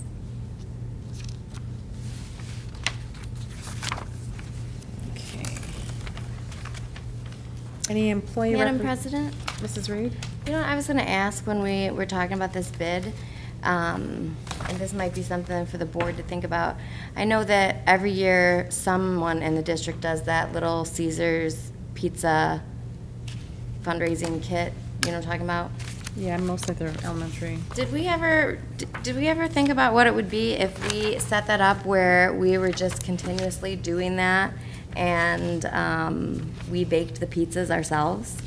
Because when you work that out, it comes out to being about $2.11 a pizza, and we get money back for the school. If it was just a fundraiser and we would have to put them together ourselves, or is that too much work for what we have in our kitchen program? Probably too much work. It's probably too much work in the transporting to the elementary buildings and. I'm just asking. No, that's okay. Just That's putting it out interesting. there. That's Just putting it interesting. out there. No. Okay, thank you. Any employee representatives? Okay, seeing none. Moving on to information and announcements. Any information and announcements from the board? Yes, Madam President, I do have one. Mr. Estimer, then Mr. Koopser. Just from Ford Line Elementary, Mrs. Ball, as she's now known, she had, Miss Shippey's now Mrs. Ball. She made a post today. Supply lists are available on the Ford Line page of the Southgate Schools website. As the building is still receiving upgrades to the exterior and parking lot, the building is not accessible this time to see class lists, and I know on another website or Facebook page, I did see a lot of people asking about class lists. But Mrs. Ball will send an email blast specifically from Ford Line at the end of this week through, is it MyStar? Or whatever that program is. And she thanked everybody for their patience. They're still planning their open house. They're hoping that everything's going to be done, and they're planning their open house for August 30th still. And information can also be found on the Ford Line Principal Facebook page. As far as shelters, I didn't hear back from them. They're probably still enjoying their vacation. But if I can ask the superintendent about these class lists, do you have a general response to, you know, the people that can't make access to these schools, or will they get emails do you think from their principals? The principals always post them at the same time, so Okay. that there's no competition. And they always do a robocall and/or e-blast to the parents, but we don't have to do that. Mm-hmm. It's almost like they know when they're posted, and the parents sort of let each other know. The delay right now is that there's no parking lots So yet just be at patient, Ford they'll Light. get some notification. Oh, yes. Yes, okay, fantastic, thank you, that is all I have. Mr. Kuchar? Thank you.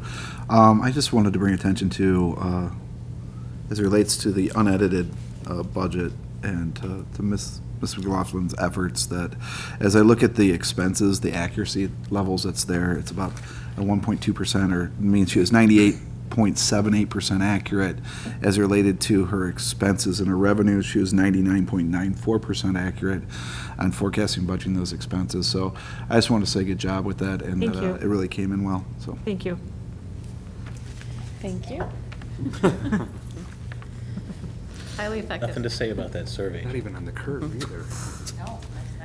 Any other I just had announcements? one. Mrs. Reed? I just wanted to say thank you to those parents who are proudly announcing that they have a new Titan in our district, whether it is a first time in the school or they might be coming into the district from another district. I think we've had 10 parents, I've had 10 parents just this week approach me and say, hey, I just wanted to introduce myself, we're going to school. One was super cute because her daughter's going into transitional kindergarten, and she's like, do they have somewhere for the parents to stand and cry? And I said, I don't know, I can't answer that question because my kids were the ones who ran and didn't say anything. But it's been really nice to have parents actually investing in their students and looking on the website and to see who's doing what, and to be checking out who we are and who our teachers are, and just to say, hey, we're new in the district, and then to see the other parents' response to, for example, we had someone say, oh, I'm new, I'm a Ford Line, going to be a Ford Line parent, and then there was like 7 or 8 other Ford Line parents that it was just like, oh, welcome if you need anything. So it's really good to see the parents who are coming in, not just to be new to our schools, but to want to be a part of the family of Southgate too. And so if you are watching this tonight, we all appreciate that, and we welcome you. Thank you. And I just have a couple things. The City of Southgate Parks and Recreation is putting a proposal ballot language on the November ballot, and they're looking to support the community parks, the neighborhood parks, and the facilities, which includes the ice arena and the senior center. And they have additional planned initiatives that they want to look at too, including new play structures and equipment and ball diamond improvements, and also taking a look at the dog park development. And I think it's a great thing to support because other cities surrounding us, including Woodhaven and Brownstown, have gotten support from their community and improved their cities. So I think that Southgate, moving in the direction that we are with the schools, I think that would be a great thing for this to pass. So I definitely support it. And then also there's a disc golf that's kind of pretty popular with the younger generation out there, and we have this as a 7th annual disc golf tournament. It's September 9th. So there's 18 holes of disc golf, so you can sign up at the Park and Rec Department. That's all Other I have. teams, do they do teams like that? Like, do they set it up as fours? Yeah. Have you ever played There's a frisbee golf? league out there. All right, who's playing? They have a school board team. Look at Jill. It's not this. It's Yeah. a very serious sport. No, thank you, not right now. Neil will do it with me. Do we have a permanent Come course in on, Southgate? Neil. What's that? Andy Do we have will a do course in it. Southgate? Yeah, I'll stink, but I don't it's on the care. golf It's the course. point of doing it. To do the frisbee golf. on the- Yeah. So they modified the golf course for a temporary Yeah. setup? Okay. Because Yeah. I know that there's permanent courses in other cities, There's but I a didn't know. lot of avid players that come out there. We talked about having a permanent for a while, but it didn't go through. Okay, moving on to our work session. Mrs. Creation? I have supplied some updated information for you on the millage spending recommendations that came from the parent and district focus groups from last year, and I am supplying a recommendation for how I would suggest that we proceed with the $600,000 that we are confident that we can spend at this point in time. I am recommending that the curriculum budget for the 17-18 school year be increased by $200,000. That would be targeted for instructional materials, textbooks, et cetera. And as we've been sharing with you all along, we have asked Mrs. Pastor to resurrect a planning cycle for curriculum review and updates, and we have not addressed that for any of our content areas in so many years. This money will be gone very quickly, but I think it's a healthy place. I think that's a healthy place to start.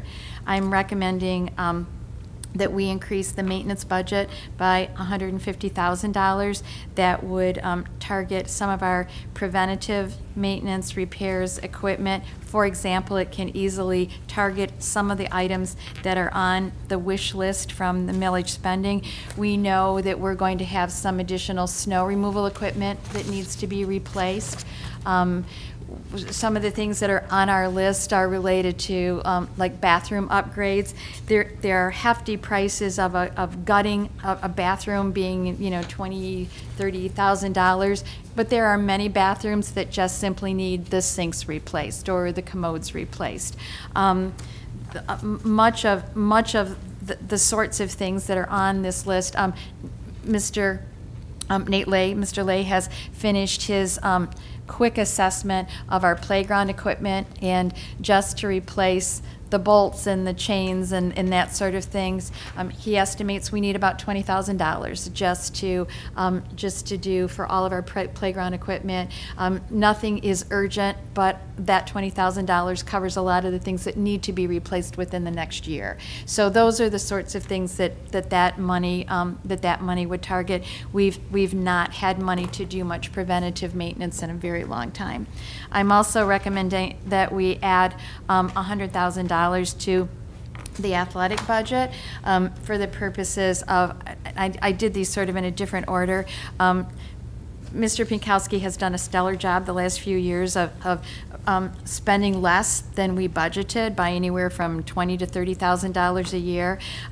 We have aging equipment for our athletic teams, and some of that needs to be replaced. We are in dire need of an ice machine in the field house. We would like to expand the busing. We've certainly heard concerns from parents about the bare bones busing and how difficult that is for parents of younger teams that start at 4 or 4:30. They can't get out of work to get to their kids, to get them to their events. There was also an interest in busing for the band. The athletic department at one time encompassed busing for the band. We have not provided that in a real long time. I would recommend that this $100,000 would include the funds to bus the band to the state competition if they qualify. Yeah. Madam President? Mr. Cooper. As it relates to the expanded busing, beyond just band, my question is, and I had asked this before, and I don't know if I was clear when I asked it, as it related to expanded busing for other organizations that are recognized within that need transportation requirements, such as maybe the robotics club to some of their competitions, to JROTC, ROTC. That is not included in this. Those do not follow. Those do not fall under the athletic. I understand that they do not follow under the athletics, but as we do consideration of expanding busing for organizations that would include in athletics or band, I'm asking that we would also consider it for those other organizations. Okay, that's what I'm saying. Okay, I'd like to understand what that estimate for that would be for the other recognized organizations as we're talking about expansion of busing.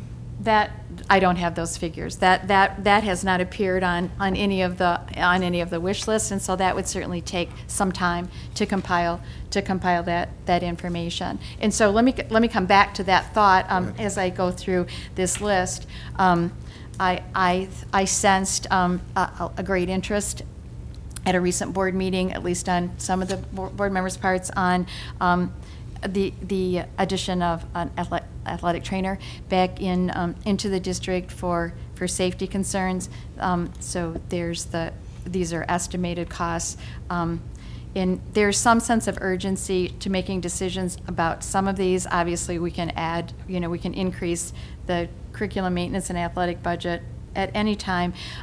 But if the board is interested in hiring an athletic trainer in order to have that person in place for the fall sports, that would be something that we would have to post relatively quickly. I'm also recommending the purchase of the auditorium curtains. We are in the final planning stages of the sound and light equipment replacement that's covered in the bond. The curtains are not, but we will get better pricing on this if we can include the curtain in the bid process, because it can be bid as a whole package. So that would be something that you might want to consider now. And I'm trying to do a blend of ongoing costs. Obviously, an increase to any of the district budgets could be over the course of the year, or at the end of this year we could say we can't afford that, we're gonna take that number back down again. The athletic trainer would be an ongoing expense. The auditorium curtains would be a one-time expense. My final item is under the whole category of curb appeal, and we did get a paint estimate for doing the curb appeal repainting of all of the buildings. It's different at every building. Exterior doors, in some places some soffits, just everything that is faded and peeling and that sort of thing. The bond project only covers an allowable. The full paint estimate was $50,000. The bond covers $16,000 of that. So I am proposing that you approve $34,040 to cover the rest of the alternate painting projects that we have an estimate on. That would be painting in all buildings, and then an additional $45,960 to go toward landscape, signs, grounds, and that sort of thing. On the landscape, I don't have all of those estimates back yet. We have one portion of Asher that's going to have some landscaping done that will be covered in the bond because it is posing a risk to the structure of the front of that building. Most of the rest of it, as we know right now, is not going to be covered by the bond. So my recommendations at this point total $598,000. We do have another $250,000 that we're holding in reserve until October, when we have our count information, when we know our final allocations for our at-risk money, and we hope when we have some additional guidance from the state in terms of the possible increases to us for retirement costs, because there is a new retirement plan.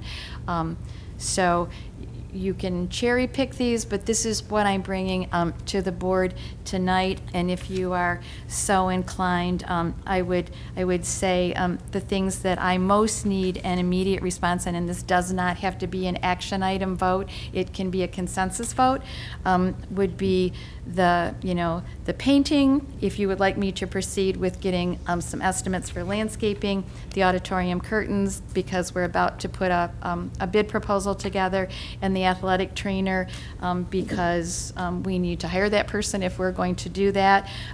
The others, obviously, I'm anxious to increase the budget so that they have those monies to start considering some of our needed repairs, additions, and challenges. But that's what I have for you. Madam President. Mr. Koopser? Can I ask a couple questions as related to a couple of the budgets and what you're presenting? As related to the athletics budget of the $100,000, I know that there's been discussion as it relates to the field house, and there was money raised from I don't know exactly which athletic team, yeah, but is that part of that $100,000? No, it is not. So where we are with the field house is that there's a group of coaches that raised about $10,000 toward weight training equipment, field house, whatever it might be. So what we've done so far with the field house is, first of all, we needed to clean it out. It was filled with garbage and old, out-of-date, can never be fixed equipment. So, so the district has covered the expense of cleaning it out, and then cleaning it properly, and that's as far as we have gotten. We don't have a great plan yet. I don't know that that space is going to be adequate in the long haul. I have encouraged that group of coaches to consider having a committee or a planning group that would do some long-range planning. So I believe that their intention is to use that money right now to purchase weight training equipment, because that can go anywhere. They have pennies and nickels toward the cost of a new weight room. So that's where we are right now. There's another issue in that field house. That's another peeling ceiling, much like the multipurpose room was.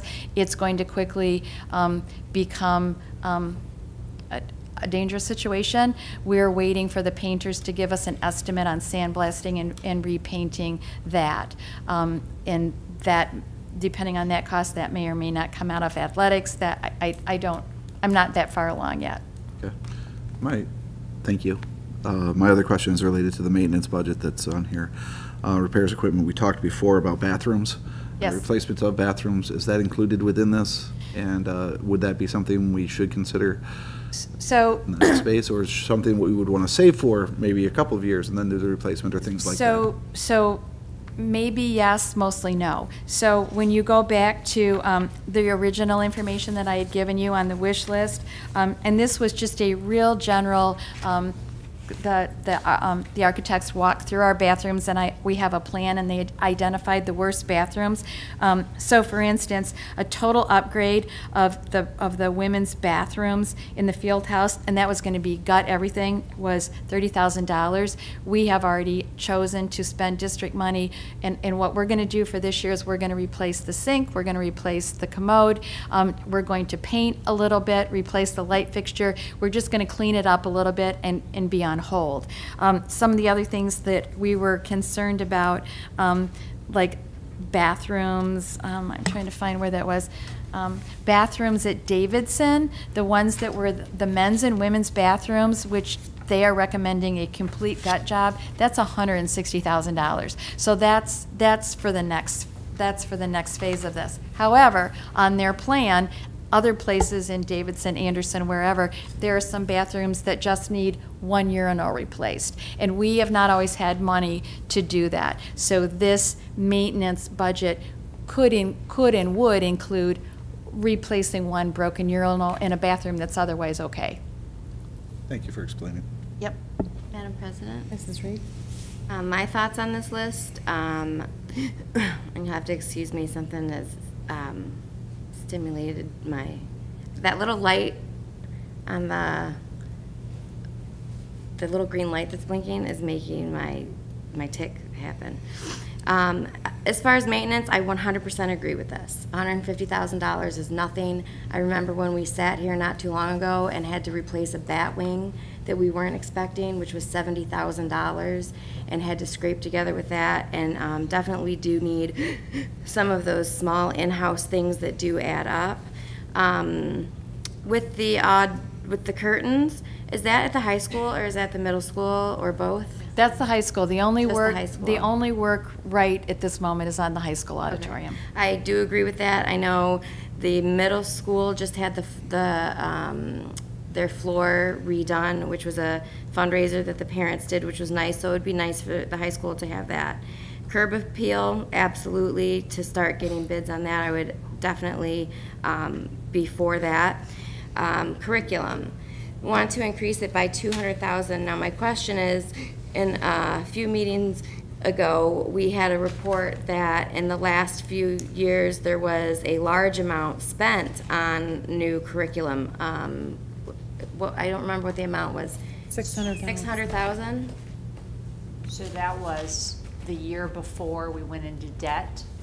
We have spent almost zero in curriculum over the Year last- before we went into debt, because I had asked. It was before we went into debt, we spent a large Okay, amount. because to clarify, during that meeting, I said, since I have been on the board, we've not done anything except for Spanish textbooks, and I was told, oh no, we have the best of everything. So this was for the year before we went into debt. Okay, do we have a list of what those things were? Because even though it was before we went into debt, that's only been 8. So Teresa and I went through the budgets, and there are very few true details that really say what we spent and how much. The Board of Education Curriculum Committee meets on Thursday, and I do have an old list that I found in Nancy Nagel's files that say this is the year we purchased these things, and some of it's handwritten, and it's very interesting. That may help us, but we also have copyright dates, and part of what Ms. Cretion talked about with the board adoption, I think it's a 5-year cycle. We had a draft at the last Board of Education Curriculum Committee meeting, and that would be part of looking at, first of all, we need to look at the curriculum no matter if we can purchase materials or not. But like $200,000 would not begin to dent. I was gonna say, that's the drop in that's nothing. So when that money would be being spent, does the committee approve that, or do those things come to the board? Like when we had to approve the $80,000 for the Spanish textbook? So we're going to be talking about curriculum forms, because I have updated forms I'd like to present to the committee on Thursday morning, and it would be my preference to take it to the board committee first and then bring it here for final approval. Okay.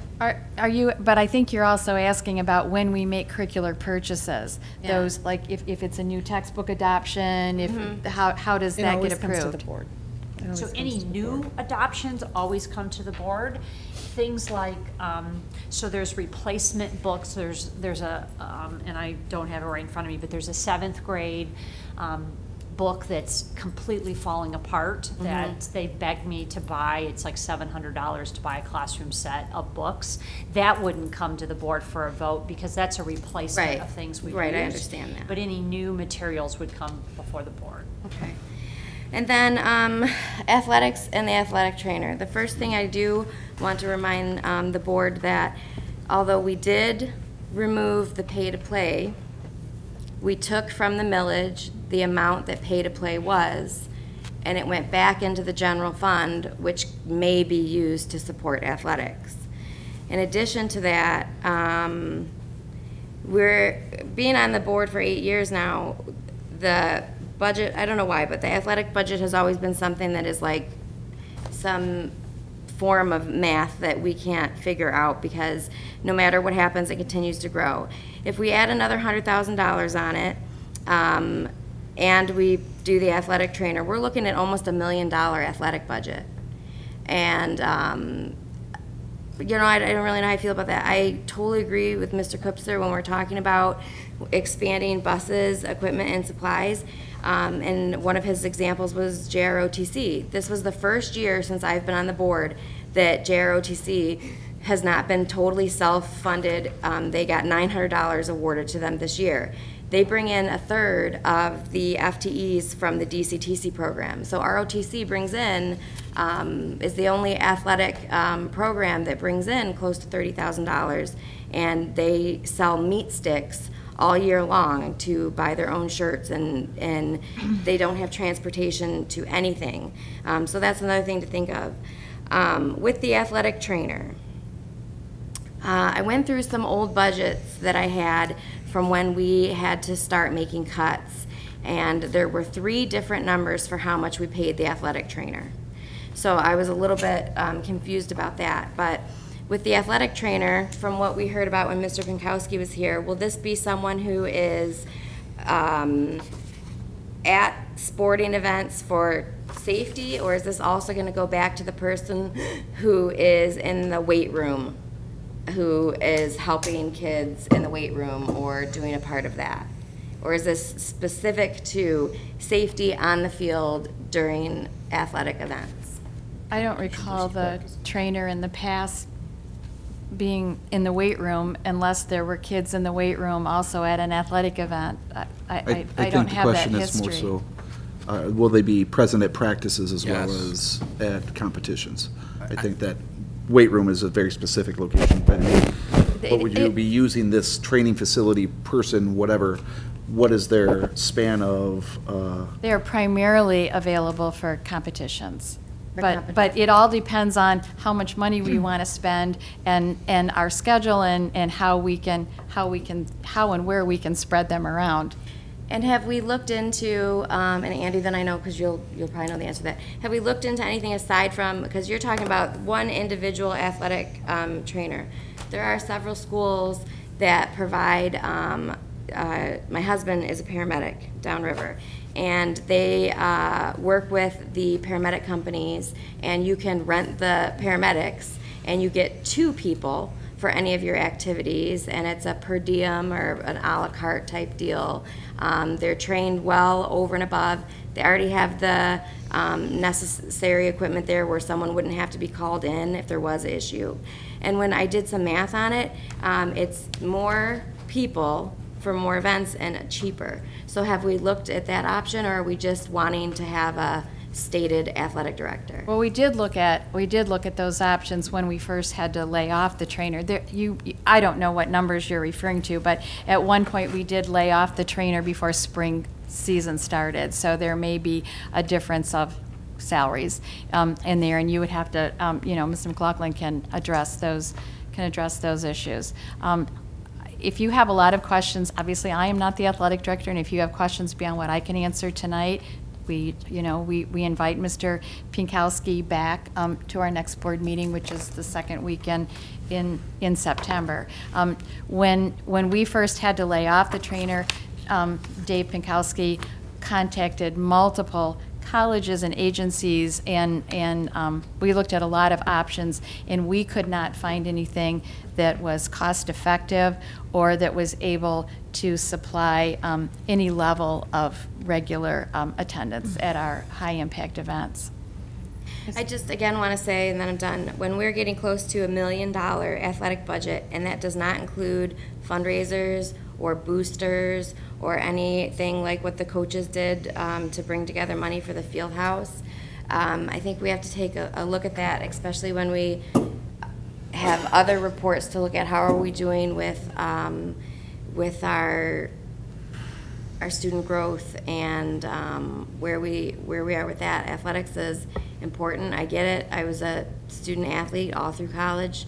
My kids are in ROTC program. I totally believe in it, but to have $1 million+ athletic budget for this district is something that I think we need to really look at. So I'm going to ask Mrs. McLaughlin to address the $1 million athletic budget. The current athletic budget is approximately $620,000. That's taking the actual athletic budget, that section in the budget. There are a couple, which totals the original budget for this year totals $578,000. Also, we had to move the transportation piece under transportation, so that's $30,000 plus an additional $10,000, between $10,000 and $11,000 for the athletic insurance. That's also in a different section. So when the board mandated that the athletic budget be limited or capped at $450,000, that was before any salaries and benefits were part of that budget. Since I've been here, there have been a lot of changes we've had to make to our accounts and accounting records as far as recording things under the proper function code, the proper areas of the budget. At that time, the athletic director's salary and a secretary's salary was under a different function code just for directors. We allocate 50% of Mr. Pinkowski's salary and 1/3 of Mr. Himmick's salary at the middle school to the athletic budget along with their salary, their benefits, and along with Mr. Pinkowski's secretary, half of her salary and benefits. So that's why the budget's not at 450 at that time. That wasn't part of the athletic budget. But that's still part of athletics. It is, and now it is, so that's part of the 620,000. And so we want to add another 100 and another 32, and then when you look at the boosters, and I looked at the, what they generated, the average over the last couple years, we would be at over $1 million for our athletics. Well, I don't count what the boosters add in there, because much of their Okay, well spending then is optional. $784,000. Correct. For a athletic budget is, I think we should look to see what others, I think we have to talk about that. And I do understand, we never voted, by the way, to remove that cap. It just happened because it went underneath. But, Actually, the vote was taken that would be in effect as long as we were in deficit. And Mr. Green, did you have something to say? Yeah. Okay, so multiple things here. Obviously, these decisions aren't easy because all of these are worthwhile projects. I'll address the athletic trainer as someone who's been experienced with it versus the ambulatory system and what an athletic trainer would do and the pros and cons into that aspect. Talked to a pretty smart paramedic via text that dealt with this, and I also talked to a school district that I work in as a teacher, and here's the downside of the paramedic piece, is that the paramedics, although trained and they're at the athletic events, and obviously they're paramedics, is that they come to the events only. What an athletic trainer does, to answer your question and to answer a couple of people's questions, is a full-time athletic trainer is going to be at the school, and of course the downside is you can't be everywhere at once, but you have a cart, and if there's a softball game and there's a baseball game, they are here every day. So whether it's an event, you prioritize the event, but they're also here at practices. They're not just here for the games. So not only are they here for the practices if somebody gets hurt, but they're also here in a training capacity, and of course, junior ROTC can use them, the band can use them, because people get hurt in all these activities.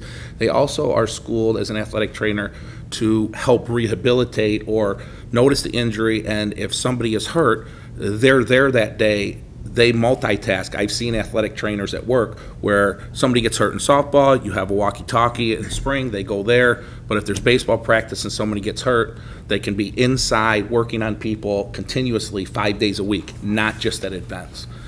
I have been at a school district where we've used ambulatory services. They're absolutely wonderful for the games, but they're not there in the in-between processes. So in my opinion as a coach, an athletic trainer would be far and away the best bet on that note. That would be my opinion.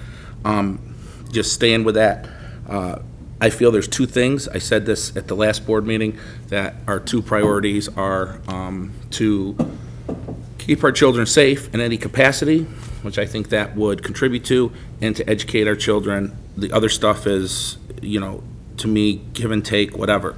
I do agree with the athletic piece of it on expanding the budget $100,000 at this point, what Mr. Koopser and Miss Willie Nelson have talked about, is that if we're going to expand the budget and include transportation, I think we need to take a look at not just doing it for athletics. I think junior ROTC, other non-athletic programs deserve that consideration of this budget of transferring their students to places, not just and I love athletics, but not just athletics and not just band. So I think that's something that I would want to look into a little bit more to ensure that all of our programs are receiving the same type of transportation, if that is under that auspice, and how that would work out. Curriculum, Ms. Pastor, a question, and these may be piddly for me being an elementary school dad, but would curriculum include possibly restocking our elementary libraries? I don't think it would be a big thing, but I think some of the librarians have indicated to me that, you know, could we get a couple $100 here, a couple $100 there? Would that fall under your auspice of curriculum or no? No, that would come out of a building budget. Okay. Okay. Because it's not curriculum designed for instruction. Okay, so that would be something that the librarians, for example, would probably want to talk to their building administrator about. that correct? Okay. And if I could respond to your comments about transportation, I don't disagree. I've been working off of the millage list that came, the spending list that came out of the focus groups. If at any time the board would like to add to my list of things to start pricing and prioritizing, I would be happy to do that. Well, it's not an insult to anyone, it's just something that I didn't think of until it was presented, that's all. I'm in favor of the curriculum. I'm in favor of the maintenance. I think the athletic trainer is paramount. I think it's the best bet on that end. I think the curtains for the auditorium, I went and watched the seniors do their, and personally, as not a high school parent, but seeing the curtains come down, if I had just walked in there the first time, I would have been appalled. And I think the arts is an absolutely wonderful program for our kids, as is junior ROTC and other things. Playground equipment, I'm good. I think at this point, the one that I would really be hesitant on, that I would want more information on, is expanding the athletic budget with the transportation without, without including some of these other programs that have been aforementioned. Thank you. Okay, Mr. Craig. I just have a question. I've heard several times over the years about the cap on athletic budget. Was that a policy that was adopted? It was an action that was taken by the board to limit spending on the athletic budget for the duration of the deficit. It just seems improper that one board could encumber the following board after them without a policy adoption. No, Leslie's right. It was until we didn't, I misspoke. It wasn't that we said we have to vote to come out of it. It was until, just like we stopped all classes and everything, until we came out of deficit, there was to be no more spending on it. So it wasn't something that we had to come back, but we did put a cap on it, and then when the salaries were added, it's just kind of grown from there. But every board, with every year, as the board evolves and changes members, they have the right to adopt a budget. Yeah. And they can't be encumbered by a previous You're board right. unless that was a policy. So, I mean, as a board, we approve every budget I've sat in, and I've approved it, and I can't be encumbered by a previous board, I guess is my point. I think the boards just chose to honor that. Okay. So, And all right. So one option is to go through the list and take a consensus vote of whether or not you're willing to approve this spending at this time. And then give me some direction of, I mean, I hear you loud and clear that you would like some additional information on other transportation. That will take a while, and I need to get the staff back and gather some information. I think it's a wonderful thing to look at. It sounds like, though, the athletic trainer, if the board is for this, needs to be made an action item quickly. We can do a consensus. School is starting. I mean, Leslie, you have to post that. Yeah. They all need to be put on action. But I'm just saying that one for sure. That will have to come. That would have to come in the HR report. This is a position that we had it. It's not a new position. It was eliminated. You can direct me to post that position and then approve it in an HR report. I'm anxious to have some guidance on this one. If you're in favor of it, we need to get it posted in order to have someone in place for the fall sports, and we have some high impact fall sports. Our next, it could go on an action item at the board retreat, which if you've agreed to do that extra meeting in August, that's at least an option that I hadn't been aware of. As I was thinking about these things, my sense of urgency right now is because there's not another regular board meeting until September 12th. So we can put all these options on hold except for that one. We can do a consensus on. Or we could put them all as action items. Yeah, you can tell us it's okay, because if you were to increase, say, the curriculum budget, that's going to come around to you when you approve the amended budget. So you're going to see action on all of those. The athletic trainer is going to come to you in terms of an HR report. The curtains and the other, that's the millage money we're allowed to spend however we want. Right. There's no board policy about this. You can say yes, proceed, or don't. So we can go one by Okay. one. and see. I just want to speak on this too with the curriculum, because I've met with Jill, and I know you mentioned with that $600, that was in the past. And so in our curriculum meeting, she put together a list of all the textbooks, the years, and the year that it's newer, or we're in need of. And in order for her to even establish how and when we can buy the textbooks, we need to have that, a budget for her. That's why I strongly recommend that you support the curriculum budget, because we definitely, regardless of what the past is, we definitely need the textbooks. And she has a plan, and she has a list of, all in order of what the needs are for the district, so. Jill has a 2-year plan. So I'm in favor of this. I knew the at-risk is 2 years, right? Yeah, okay. That's for one Yeah. I'm paying attention. Yeah, I can't, it doesn't. that's fine, that's fine. Okay, so do we want to just go down this list Right, together? I'm gonna, I'll let Andy just- I'm sorry, Rebecca. It doesn't matter who, I was just planning, go through the list one by one and get a roll call I to would- see if we want to proceed? Is that, Can't, what, that's not, we can, He just wants a consensus. this is not on for an action item, and you can't take a consensus vote at a business meeting. This is No, but on the approving. rock- of This is village approving, budget. putting it on the agenda, yes, we can. We're gonna say, do we want to proceed forward with this and do an action item, and then business meeting, we absolutely can't do that. That's not what they're asking. What they're asking is, do you want us to blur this into the budget and do it? But we can do that here. We can say, yes, spend this, and then we approve it in the next budget. If they want to buy curtains, and we say, yes, use that money for curtains. And they don't even need to ask us, but we just want to give Yeah. our consensus on it and Yes. just tell them how we feel about it. Let me try to help clarify. In, the millage money is ours to spend as we want. In many districts, in very few districts is this money coming to the board for each Right. individual item. In most districts, this money is just handed over to the district to use as they want, and then it comes to the board in terms of the budget or whatever. We're using a very different process. So I want you to be comfortable, but I don't think that we're violating any policy by you giving me a direction to proceed. But I need, you need to be comfortable with that. I don't feel we're violating the policy I'm either. comfortable, I don't know. If you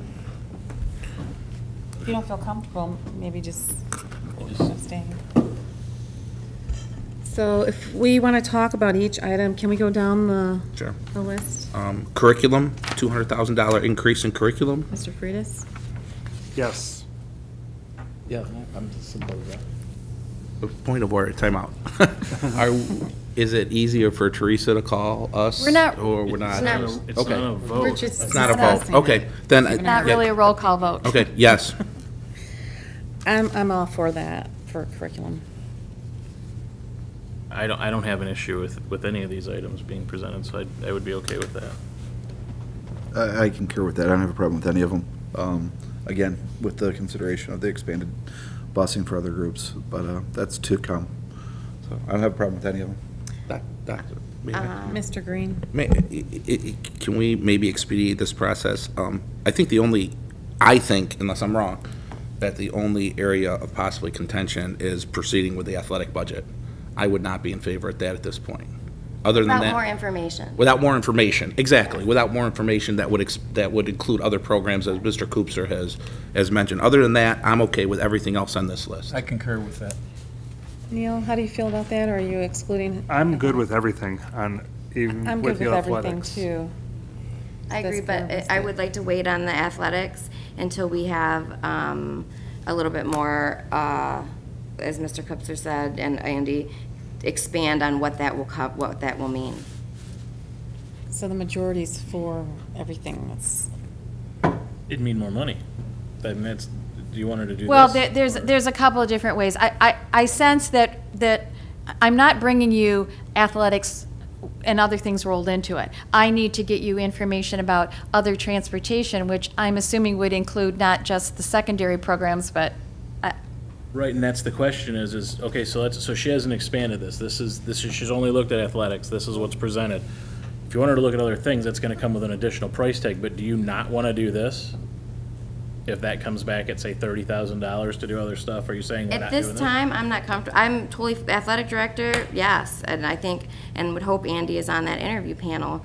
But to increase right now $100,000 for athletics without looking at I think we need to talk to Mr. Pinkowski again. He's coming back at our next meeting, just a couple questions, and I think that we need to say, you know, these are the programs that are not covered under the budget. And this is what is covered under the budget.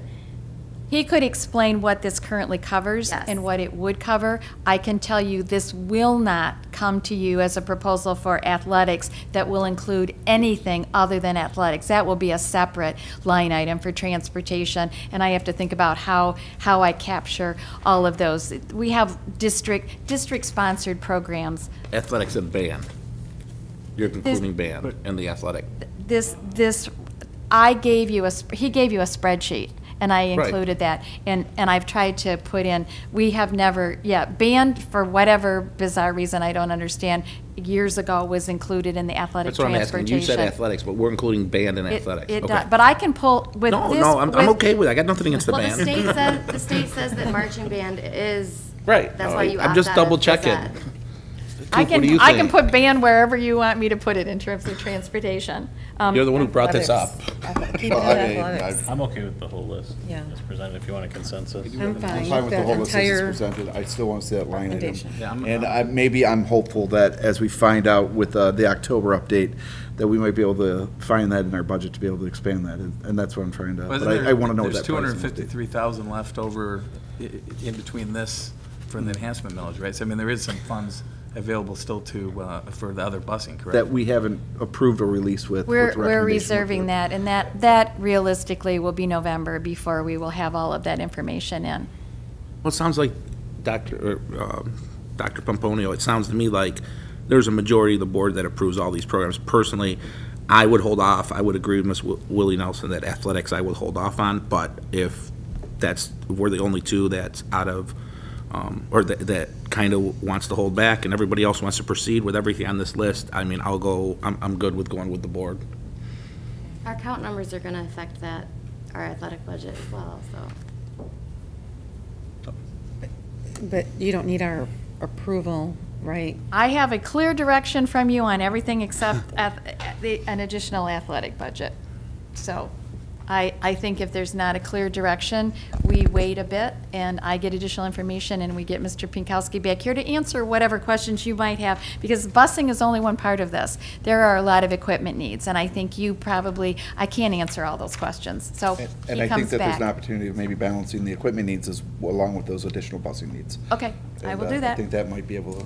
Sounds So good. everything offset, except so some people are athletics. getting something. Yeah, perfect. The directive. That's right, okay. So, we're all good? Now, will an RFP or a RFA go out for the exterior painting and landscaping signs now?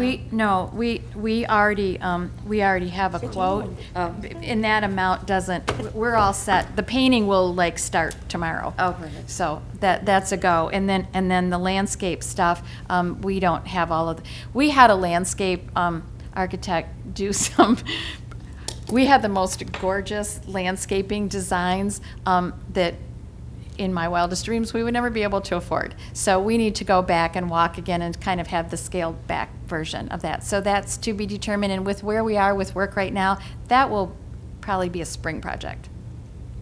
In the water features.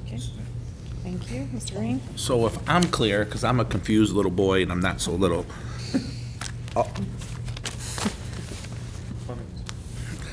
all of these items is going to be on action items at the next board meeting. No, everything We're gonna except incorporate for, them into the budget. Into the HR, Yeah. incorporate them into the budget, that's fine with me. but she's Okay. holding off on athletics. Holding off on athletics, okay, More information. good with that. I'm good, I understand. I'd love to make a motion to adjourn. Thank I you. would love to second you. Have a good evening. So policy 0166 will do another. I pulled it. Okay, oh, I didn't pull When it. is the next meeting? She It was on didn't her next eliminate, I Wednesday. know, Okay. she didn't Can I send eliminate an it. email Because I with went and printed 5 or it. 6 I'm like, what is a 168? How's your dad? Yeah. I can He see was where I good, can get that in the I wasn't agenda. sure, my mom Right, said I no.